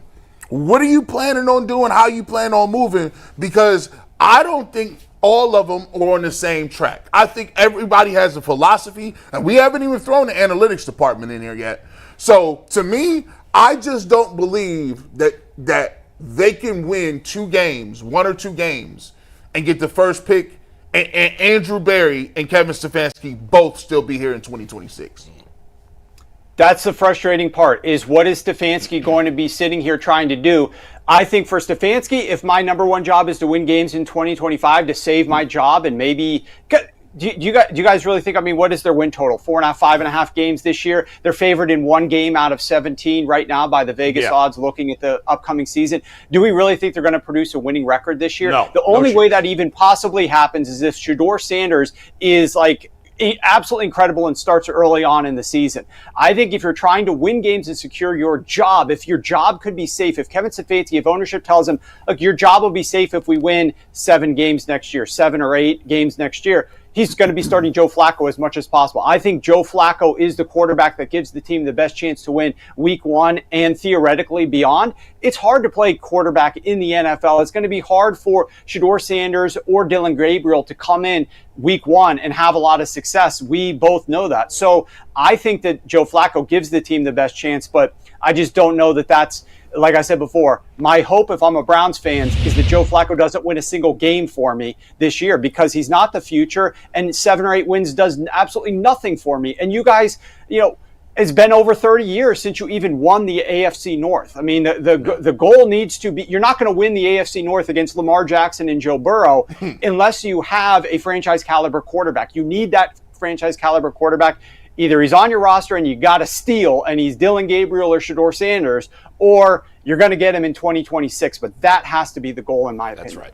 All right, Warren, so I got a question, but I got a statement first, because I kind of got to push back on what you're saying. Even though I hear you want to put yourself in the best position possible to draft one of the best projected quarterbacks in 2026, but I think a lot has to go right, for you to be in that spot, and there's no guarantee that any of those guys will be as good as projected to be. And I think one of the things that's going on here in the city of Cleveland is fans are pissed off, as you talked about with the Deshaun Watson contract. We all know everything that was going on around Deshaun Watson. You trade for him, you sign him to a guaranteed deal. We get no return on investment as fans, right? Then you go to the Nick Chubb situation, beloved fan favorite. He doesn't get the opportunity to leave Cleveland on his own accord. You think about last season, how the expectations were set so high and we underperformed so much that it quite frankly pissed everybody off. The point I'm making is, I'm a Browns fan. I know these Browns fans pretty well. It is going to be very, very hard to sell us on a plan for 2026. It's hard for Browns fans to hear, like, you should lose as many games as you possibly can this year, because things have been so bad that this franchise owe it to this fan base to go out here and at least try to win. So my question for you is, Warren Sharp, what is a realistic expectation for Cleveland Browns fans in 2025? I mean, unfortunately, reality is that they are going to probably win around 5, 6, 7 games. They're not going to have a winning season. They're not going to win the AFC North. They're not going to get the number 1 overall draft pick, because you got a head coach who's coaching for his job. You got, we have to keep in mind, as much as we would, at least me from the outside would say, you guys should lose as many games as possible. Kenny Pickett is not going to, in his starts, try to lose games. Joe Flacco is not going to try to lose games. These guys are playing for their careers. They're backup caliber quarterbacks who suddenly get the job to start for an NFL team. They're going to try to play as well as they can and try to win some of these games. You've got guys like Dylan Gabriel or Shedeur Sanders. If they get in there, they certainly don't understand the concept of tanking and losing on purpose. So none of these guys are going to be coming out here playing to lose, but they're not. I don't think it's a good enough team. I don't think they have the support system or the structure, and they're playing too difficult a schedule. I just mentioned you play the number one most difficult schedule over the first month of the season to actually go out there and produce a winning record. So unfortunately, it's treading water. It's staying in this no man's land. And I understand if you're a Browns fan, every year you'd like to see your team make it to the playoffs, right? You want to be playing a game in January. You'd love to have a home game that you can go to root on your team in the postseason. That's extraordinarily unlikely this year. And I just think the longer term picture needs to be there. I know the New York Giants fan base was not happy about the way that their team has played since that 2017 Super Bowl, especially over the last several years. But even they, while they wanted their team to win a little bit last year, they were booing the team when they walked off the field week 17 when that team won the game, and they were going to lose out on the number one overall draft pick because of that. The fans wanted that number one pick, and I guarantee you, this is just my opinion. Maybe I'm wrong. I think your thought process and the fan base's thought process will be drastically different here in beginning of July than it will be in mid-December. By mid-December with your record, you probably will be hoping that your team loses as many games as possible here on out because you're not actually going to win anything of merit this season. So I could be wrong. I'd love to be wrong. You guys deserve to have a winning team and somebody to root for and feel good about.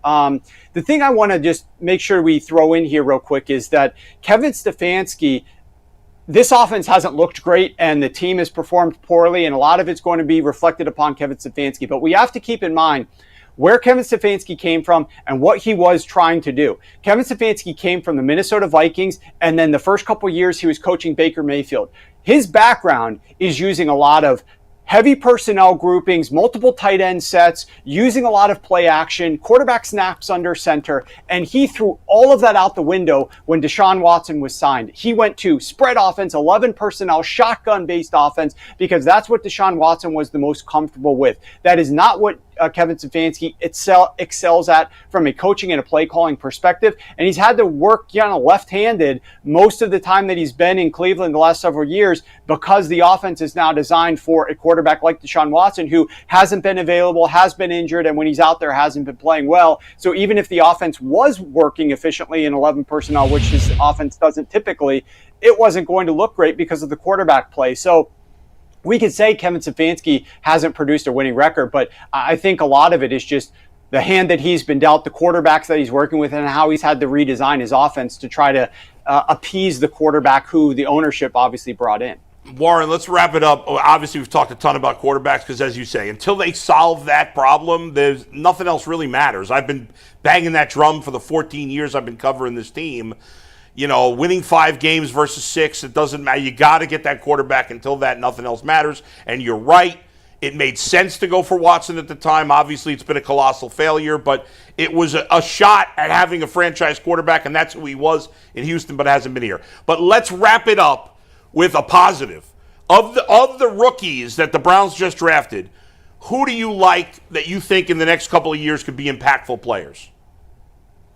Well, I like your number one pick, Graham. I'm excited to see what he can do on the line, but then I also really like Judkins. I think Judkins is going to be an interesting fit in this offense. He is going to have to perform, and he's going to have to perform early because whatever quarterback that you end up inserting, you're probably going to end up running the ball a fair amount on first down. And your offense was the NFL's worst first down offense in the league last season. And that has a trickle-down effect, as you guys know, on everything else that's out there.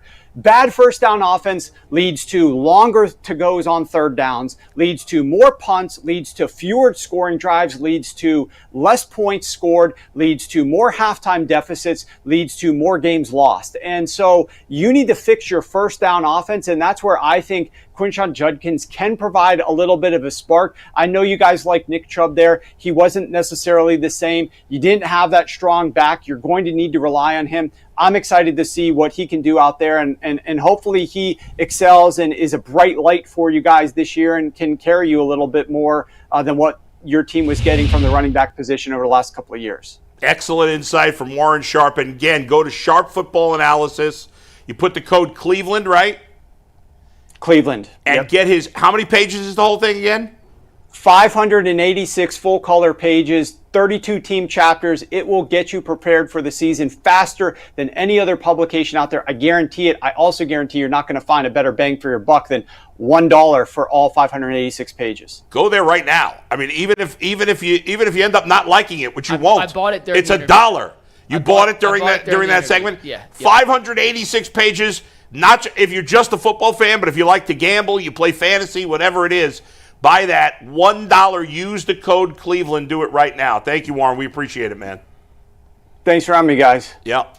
Awesome. That was Warren Excellent Sharp. Guys, we're going to insight. move on to our next topic. It's brought to us by Buckeye State Credit Union. If you haven't heard of them yet, meet your new favorite financial partner. Buckeye State Credit Union is a local institution offering everything from checking accounts to home equity lines of credit and auto loans with some of the lowest rates in Northeast Ohio.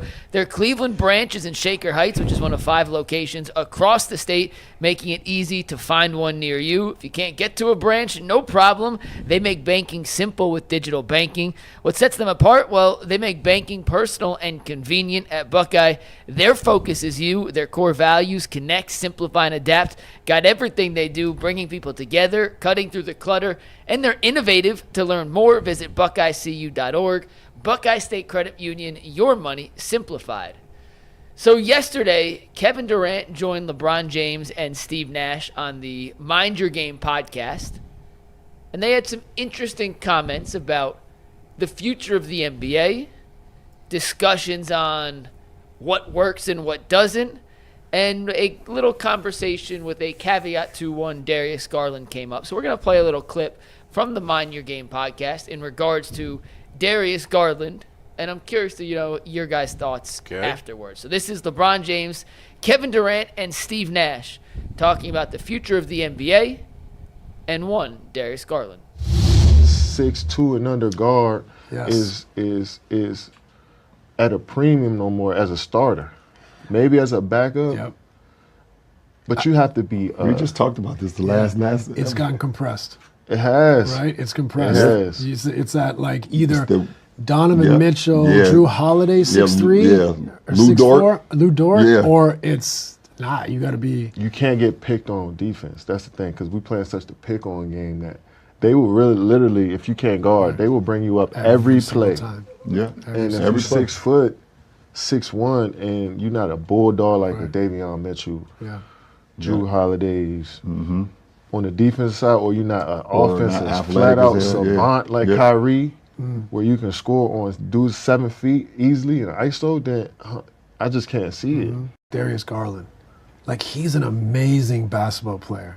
I think his value right now, like I'm shocked, like we don't talk about him as like just amazing, like because the era, like if he played in any other era, I think he would have been like his value would be through the roof. Like he's that skilled, he's water bug, he's got every shot, he can play make. But there's an era where it's like, okay, we also have to help that dude out defensively all the time. Yeah, I mean, like that's an example for me because he's such a good basketball player, right? He's so tough. I mean, it's just, he is. And it's like, but the defensive side of the ball is where, people will attack him. If you want a chance to beat the Cleveland Cavaliers, you are going at Darius Garland most of the time on the defensive side. G, I saw you tweet about the video after it kind of made its way around social media, so I'll let you start first. You want to expand on your thoughts to what the 3 Hall of Famers had to say? So usually, I'm going to start naming my name G Candy, because I'm like now or later. You either mess with me now or pay the price later, because I'll be vindicated a lot. Like about Monty Bates? Well, no, listen. On that one. No, hold on. But listen. Maybe the future. But listen, watch this. No, listen. But I'll take Shaq's advice over anybody's. So his he said he could play. So I'll stand with the big homie with 4 rings, multiple MVPs, and the people who I say is quoted. Gilbert Arenas said that Imani Bates can play. Y'all be like Tim in Strongsville said he's garbage. Well, I'm gonna take Gilbert Arenas. I trust Gilbert Arenas over Shout out Tim to in Tim Strongsville. So Tim in Strongsville, he's still big homie. But listen, he's right, and I'm not knocking Darius Garland. I feel like I've been saying this for 7-8 years. Like, I'm not knocking him. But the problem is this. you either gotta be Darius Garland, and we've seen Kyrie here. Kyrie, I think sometimes we conflate Kyrie up here. Darius Garland is not Kyrie Irving. Yeah. And what happens sometimes is you think there's people who think Darius is Kyrie Irving? Yes. There's a lot of people in the Cleveland market feel like Darius Garland. Like listen. Call them out. Name them by name. We got it's called it's I'm with Bull on this one. I don't think anyone thinks. Nah, it's a 5% tax. All right, 5%. The 5% tax is if you want the Cleveland Cavaliers and they're good at that time, or you play in Cleveland, we inflate your whatever you are by 5%, and then and then the 5% down. I mean, let's be fair. You guys just did that with Lonzo Ball and Ty Jerome. We did like Lonzo. The 5%, the 5% markup I is real. Ty Jerome last year. Yeah, Ty Jerome at one point we was like, yo, he the sixth man of the year. He the coach. And he's like, he can't do this. We got to get him the hell out of here. The 5% is real. But they'll go back to what every fan base does that. Just a little bit, right? But to go back to what Kevin Durant is saying, he's correct. Like he's talking about just one of them. The Cavs got two. They lucky Donovan Mitchell is built the way he is, that he doesn't get picked on that way. But also Donovan Mitchell is explosive. He's strong. He can finish. He's durable. When you got a guy like Darius Garland and they're bringing you up here every single time, and you got to battle and fight through these picks, and fight over this stuff. Guess what? At his size, people say, "Well, G. Bush, he got hurt." No, if you notice, there's a pattern of him being hurt. Yeah. When you're small, you're going to take that beating, and guess what? It's wear and tear on your body. But he is correct. Nowadays, it's tough because even Halliburton is 6'6". Everybody is big. They got big guys, and when you got guys like LeBron and KD who can run the pick and roll, who can see over people, and can actually dribble the ball too, they got a mismatch on you night and day. And it's just something that I'm glad he articulated, because it's not about Darius Garland. It's about the state of the NBA and how people is going to change the game. Man, you got three former league MVPs having a very, very sound basketball discussion. They clearly know the game of basketball, and they've all played in eras to where the rules was different, the style of play was different. So, when Steve Nash, Kevin Durant, and LeBron James can point out a deficiency of, say, a player, then I think a common basketball fan should pay attention and take heed to what they're saying. I don't think it's about Darius in particular either. I just think it's more about his game and how he's built. He's a 6'2" point guard that's more of an offensive guy than he is a defensive guy. He's not that big in size, and he's had injuries. And so we talk all the time about athletes hearing the noise. I'm pretty sure Darius Garland, seen this and heard this by now. Yeah. I have spent a lot of time talking basketball with Mike, and Mike has always said, man, there are so many things that go into being good defensively, but the biggest thing is effort. And so for Darius, you see this, and people think that you're the guy that they can pick on in order to beat the Cleveland Cavaliers. I would take this offseason, bulk up, and work on everything that I need to work on the defensive side of the ball, so you can prove to people that you ain't no sucker. One of the things that he said after he was elected to the All-Star game was he was a soldier. And so, you're being challenged to grow a significant part of your game that hasn't, quite frankly, been there.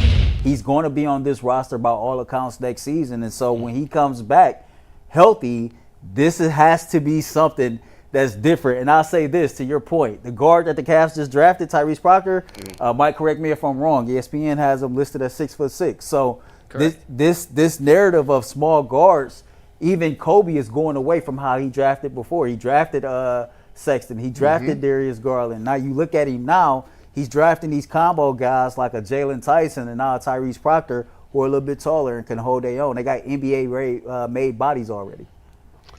Yeah, all I'm hearing is Darius Garland is highly overrated, which is something I've been saying for months, and now Mike is ready. Mike and the rest of Cavs propaganda media that has been overhyping Darius Garland, who should never have been an all-star, and his game doesn't fit the modern NBA. He's going to be hurt every year because he's not good enough.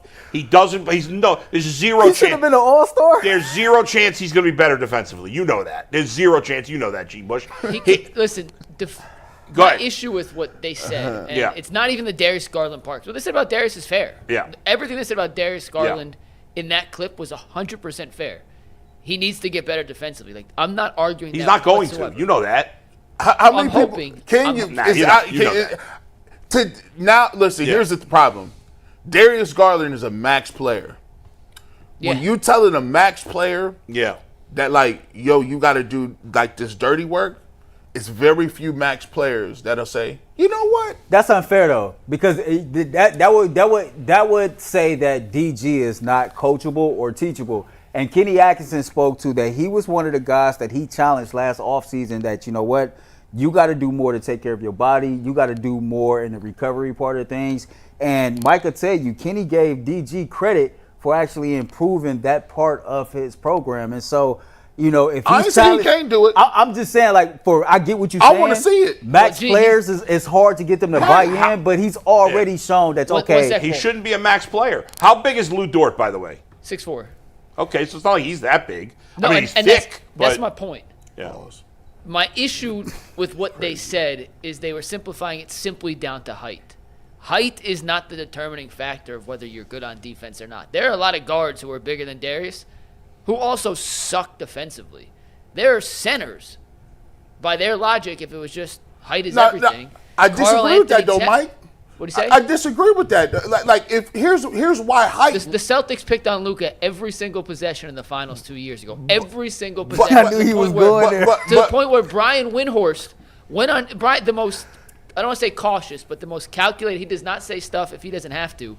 Came out and eviscerated Luka Doncic for his defensive effort. But Luka Doncic is not in shape.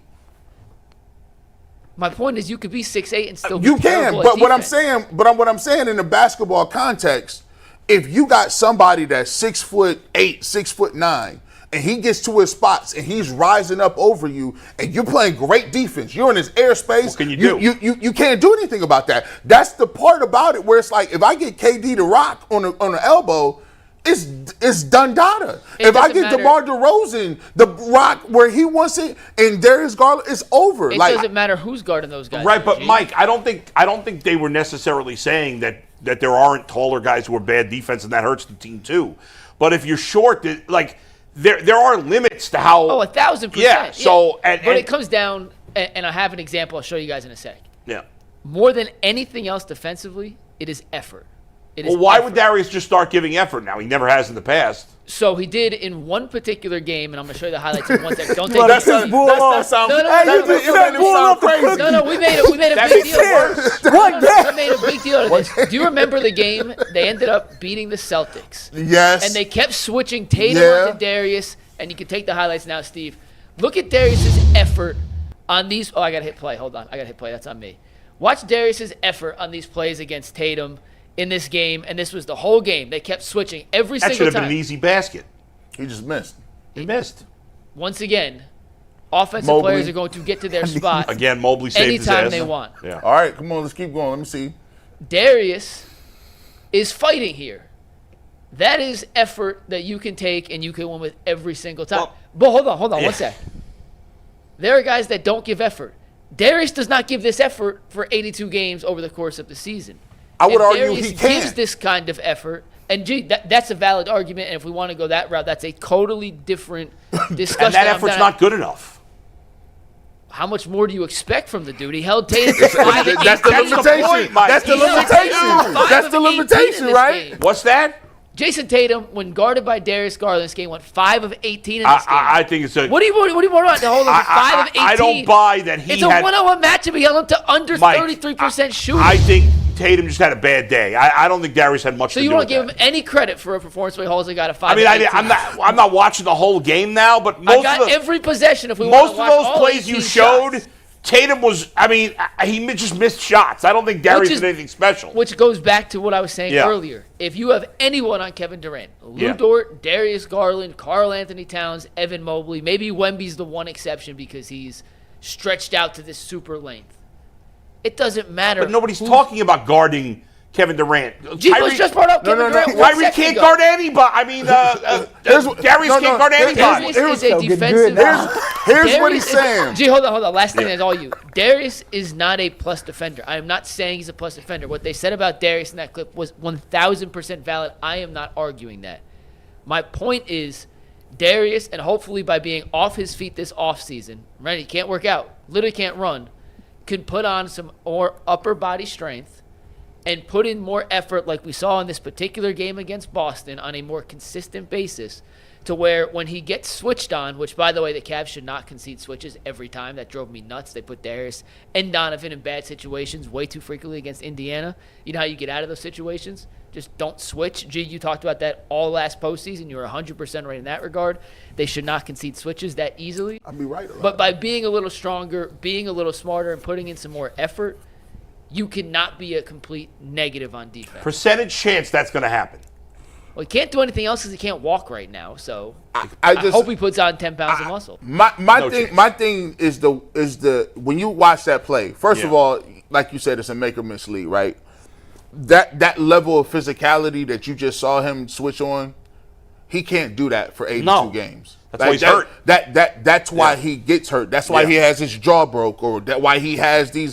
When you are that small and they're switching you on Jason. And by the way, what they're saying is the league is a skilled league at this point. It's not just one or two teams that's going to do that to you.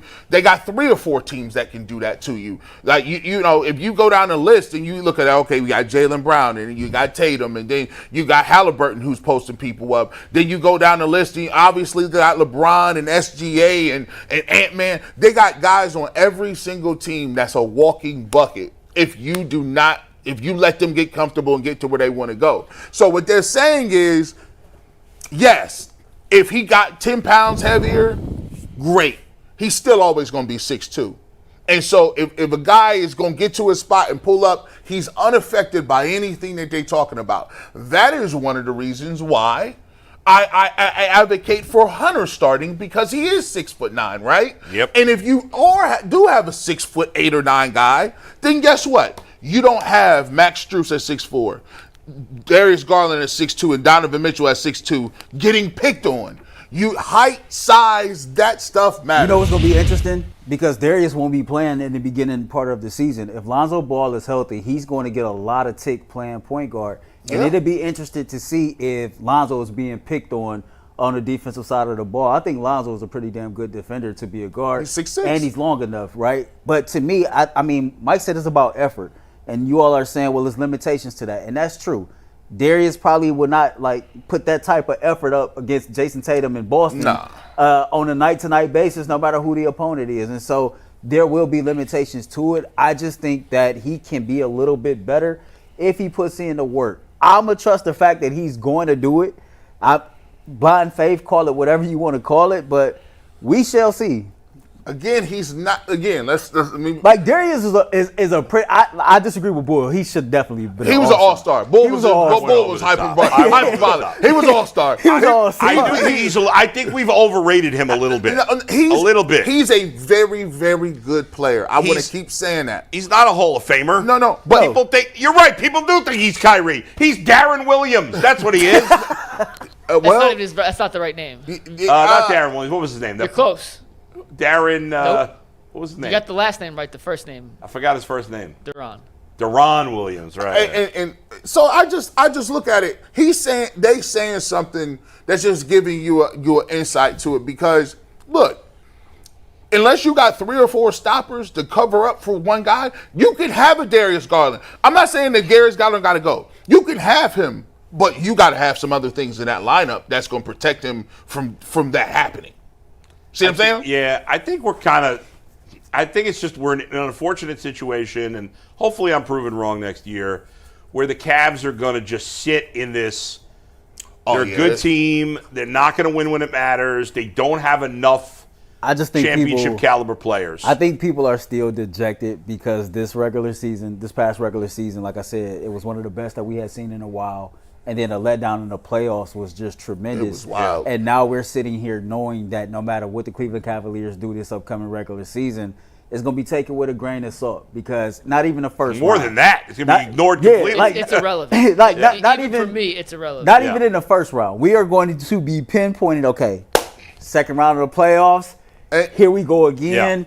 What are we going to do? All you could just hope and pray for is that each player take the next step in their development, and then they take the next step as a team, like in a cohesive form, and run down a wide open Eastern Conference. And this is a scary thing for me. I've always heard of this too. Just because a big bad bully get put out, it's always another dude walking the street with a big stick. Yeah. It's always another goon, another dude that's saying, I'm the baddest man in America.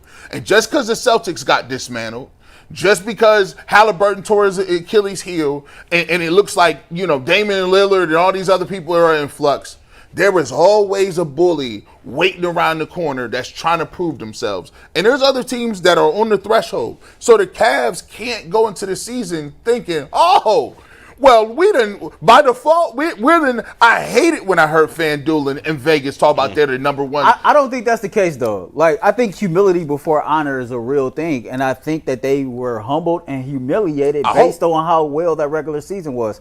I just seen an interview with Donovan Mitchell, and he talked about, it took him a while to get over, how the season ended, how he didn't leave Cleveland for a whole week.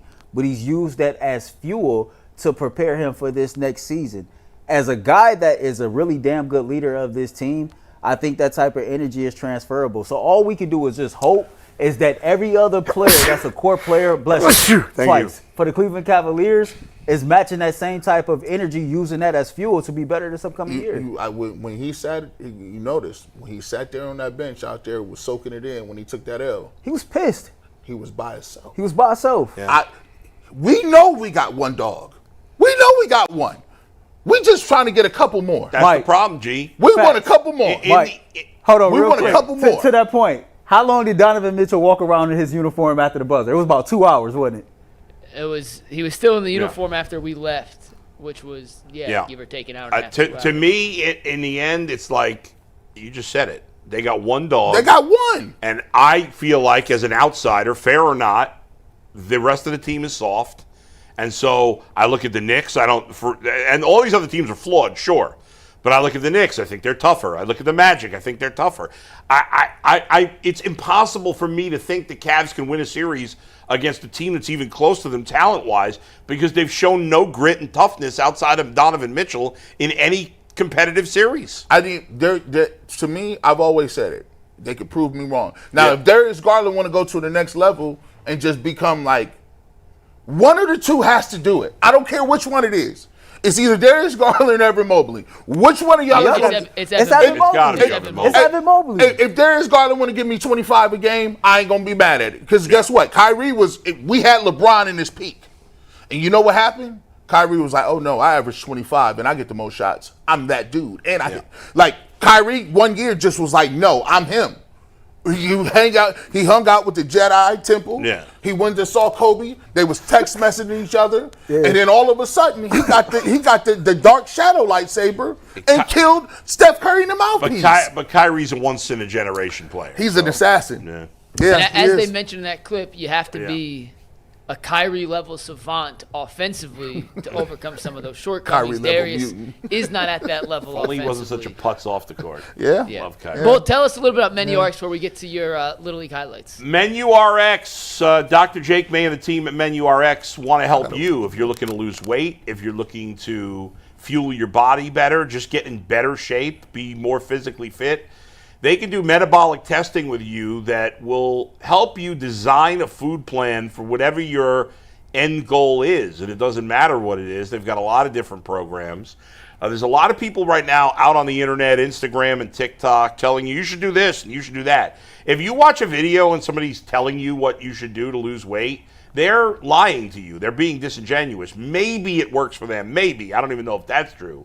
But there's no one-size-fits-all when it comes to health and fitness. And so you need to know what works for your body specifically, and that's what they can tell you at Menu RX. So find out for yourself today. And if you sign up with any of their plans right now, you can get a 1-year membership to the Ultimate Cleveland Sports Show absolutely free. That's a $60 value for all our extra content. Absolutely free. So don't wait another minute. Go to menu-rx.com. That's menu-rx.com. Mike. So we're going from one team with playoff struggles to another team with playoff struggles. We're talking about Bull's Little League, the Danny Boy Pizza Company sponsored team here. Bull, Danny Boy's Pizza, not Danny Boy's Pizza Company. Danny Boy's Pizza. There's no company. I've been waiting for this. I came out to Bull's Little League game on Monday with the camera. I fought the rain. We thought it was going to be rained out, but Bull said we're playing, and I said I will be there. I shot highlights. I did not mic Bull up, but we did have natural mic, so you can hear some of Bull's reaction as we go through. But Bull, we're going to play some highlights, and you're going to do some live play-by-play for us for Monday night's playoff game between you guys and who else. But set the scene first before we play. Well, I don't know. What did you start with? Do you remember the first clip? First clip is you guys scoring your first run. Okay, so we came in as the last seed in this tournament. We were the 7 seed. The 1 seed got a bye, so we played the 2nd seed. We were the road team, obviously, as the lower seeded team. I felt good about our chances because our best pitcher, a kid named Owen Town, stud. He's a really good pitcher, and he hasn't been able to pitch a lot for us because he plays travel ball too. And he's one of the few kids that plays Little League and travel. And so there were a lot of times where I couldn't pitch him during the regular season because you got to be careful with his arm. We don't want to overdo it, but he's playing for 2 different teams. So we had him going. He was fairly fresh, although he had pitched a little on Friday on his travel ball. So he only had 2 days off. So, he wasn't 100% fresh. But anyway, we started him on Monday's game, and we felt good about it. We made it through the rain after working on the field for hours and hours. And the game got off to a very good start when we came to the plate in the top of the first. Go ahead, Mike. These are the highlights. Bull, you're doing live play-by-play. Okay. Let's hear it. Danny boys on 3. 1, 2, 3. All right, so you picked up some cameras. The kids were fired up. We were ready to go. James Murphy on the hill, a former player of mine, is a base hit into left field. That got us, I think that was our 2nd run right there. No, that was our 1st run. Leo First Cole, run of the game. my leadoff hit, Case Friedrich. And then we pulled a suicide squeeze. Look at this. Look at it. It wasn't technically a suicide squeeze because I didn't have the kid run. I didn't have Owen run until the throw was made. But a great bunt by Rise Chandler, our catcher. And we had a 3-1 lead in the 3rd, and that's when all hell broke loose. This should have been the final play to end the inning. Nice play by Case. That's a dig out. First the Case play. Great play by I'm sorry. That's Aaron playing first base. That was a great play by our shortstop, Case. Love that kid. I've coached him 2 years. Now, this is it. Watch this play. He out. And this is where I got my Called problem. him safe, and this is where I lost my mind. No, you didn't. This is where I got my problem. Here we go. We got the slow motion. I mean, he was 100%. He's out, clearly. We have frame by frame in case there was any question. Out. Not even close. Not even close.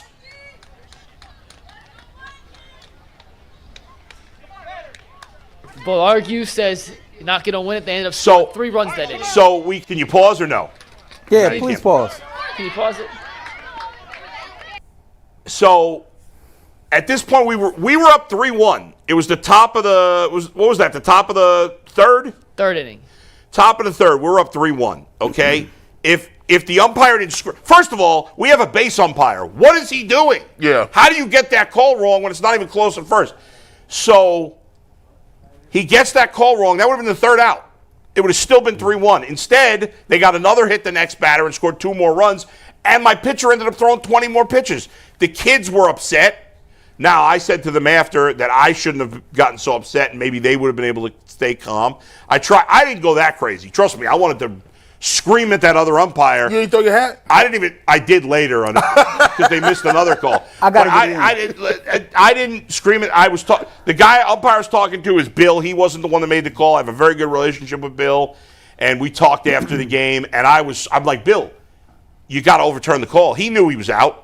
Boy, go ahead. I'm disappointed in you. Yeah, why? Because first of all, I got the behind the scenes of this. Hold on, can we see the rest of this? No, absolutely not. Because this is the problem. The rest of this game ended up being what it was because you failed to do your job as the skipper. I done seen you go off on people, okay? Plenty of times. What I just saw right there on camera, that right there, G, what we just saw on camera. Oh, you saying that is not Bull going off. Any good damn skipper in that situation gets tossed because there is no reason why you shouldn't be going back to the dugout. That man was clearly out. But I done seen you go off on J.W. Johnson for a helmet stripe color. Worse than you went off on the base coach who missed the call. So to me, you're the reason why momentum swung because you should have been more to make sure that your team knew that the skipper had their back. That is a bad job out of a man that I see here and hold everybody else accountable for everything that they do. And this man sat up here and talking about, I went off, I went crazy. He didn't go off or go crazy. I think Mike oversold it, and I think you oversold it. If you didn't get your ass tossed and your team ended up losing, it's your fault because he clearly missed a call and you didn't do enough. You know, I thought Earl was going to go the opposite way and said I shouldn't have yelled in front of the kids, but he went. I like this. Well, no one knows how it ends yet, so you know what? And Earl can't is get off right. this camera shot. I should have screamed like a lunatic and thrown my. I could have kicked dirt on home plate. It was all should open. be something, man. And then you should have went to the car and rolled the windows up and sat in the heat. Bull, give us the rest of the play-by-play here so we can. All right. So now we're down 4-3 instead of being up 3-1. Okay. There's Owen getting a hit. So we tried to come back. We bounced back. Here's Aaron ripping one down the line. Okay. And we put runners at the corners here. I don't know why Owen slowed up there, but he was good. He was good. Aaron looking low. And then Rise with 2 outs, rips it at the right field, gets past the right fielder. There's Aaron rumbling, stumbling, bumbling around third. And he gets home. We regain the lead 5-4. Okay. And we were in good shape here. Bottom of the 4th inning, but oh boy. Hell broke loose with 2 outs. Ben Smolinski, another kid that used to play for me, just ripped one to center field. He bombed it. I think that tied the game, or maybe gave them a 6-5 lead. Tied it up. I mean, Ben and his brother over there are 6'4" and a half. I mean, this kid's like 16 years old, man. Yeah, that's gone. I mean, he That's smoked a line that shot. ball. That hit that mini. Became the first player all year to hit 2 home runs on that. That kind of put it away. And the kids got very despondent after that. You see Case on the ground. Look how big his hands is. This kid, I think he's like 14. I really do think he's 14. They had to find a different color helmet for him. Look at that. His helmet is red. He played for the Red Sox. But you know what? I have coached 3/4 of the kids on that team. They're a good bunch of boys. Their head coach, Mike Kleitis, does a great job. He's one of the best coaches in the league. And if we had to lose, at least it was to that team. Bunch of really nice boys on that team. And it was a heartbreaker. I think the final was 9-5 or 10-5 or something. Yeah. But it all fell apart in that 4th inning. We had one last chance in the top of the 5th, and I had we made the last out with my 3 best hitters coming up. So you never know. There it is. Bold, disappointing playoff performance again. It was. I should have got Earl's right. I should have gone full Billy Martin there. You did the right thing. How big that boy was, he'd have beat the brakes off you. All right, we got a bunch of super chats. Yeah. Jeremy Long says the Cavs didn't want Ty Jerome. He was exposed. He's a liability on defense, unplayable in the playoffs, not athletic in any way. Ball and Merrill are upgrades. Yeah, right. Okay. Mike, any chance that guy would have said that a few weeks ago? No. M. Bine says it feels like the Cavs are trying to move to a more athletic team, and that will spark. Let me start over. This doesn't. Let me make this English. The Cavs propaganda is real and impressive right now. M. Bine says it feels like the Cavs are trying to move to a more athletic team, and while a spark off the bench, Ty, he is slow. That's true. Sam Merrill, incredible athlete. Let's go. Our guy Halim has a couple. He says, lucky to win one game. That's nasty work. I get being down on the Browns, but Sharp is tripping. $1 to read this dude. This dude crap on your team. No, thank you. I'm good. I didn't Sharp think is good at what he does. Don't get me wrong. At all? I thought he said 6, 7. He said 5, 6, 7 games, right? Yeah, what did he say? He started the interview saying the Cleveland Browns shouldn't win a game at all, and that's where I pushed back. I think I can understand where he's coming from, but it's kind of hard to tell Cleveland Browns fans to sit back and, your team shouldn't try. I thought about the emotion. No, I thought he said that you should want Joe Flacco winning no games. Right. Like if the young dudes is winning games, awesome. Like right. Yeah. He didn't say they should win. He said they need to get a quarterback. Until that, nothing else matters, and he's right. Does it matter if the Browns win 2 or 4 games? Well, no. He said lucky to win one game. He was talking about that first 4-game stretch. Right. He said people hear what they want to hear. If you took, I don't think he said anything unfair at all. He's a great analyst. If you got a beef with him, that's your bias is showing through. Got a couple more. Halim also says, "Gee, we're over your DG hate already this offseason." DB Dog 21 says, current trends with Cleveland teams. Browns make the playoffs. Last few years when we thought guards, Cavs, and Browns would be good, they all sucked. We thought they'd be Minimowski. Cavs, playoffs, guards, playoffs. Brown made the playoffs with 5 quarterbacks. LOL.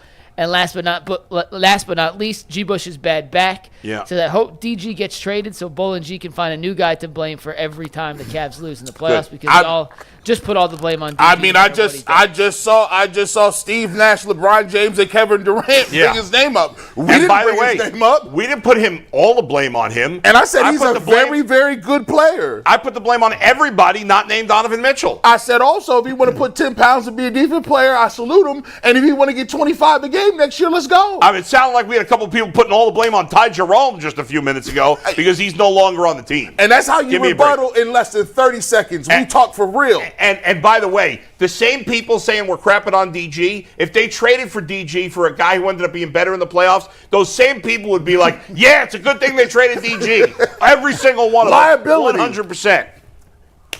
We'll see you in overtime. We're going to try Earl Spaghetti. Earl Spaghetti. Chef Pearl. Knees weak. Chef Pearl. Chef Pearl.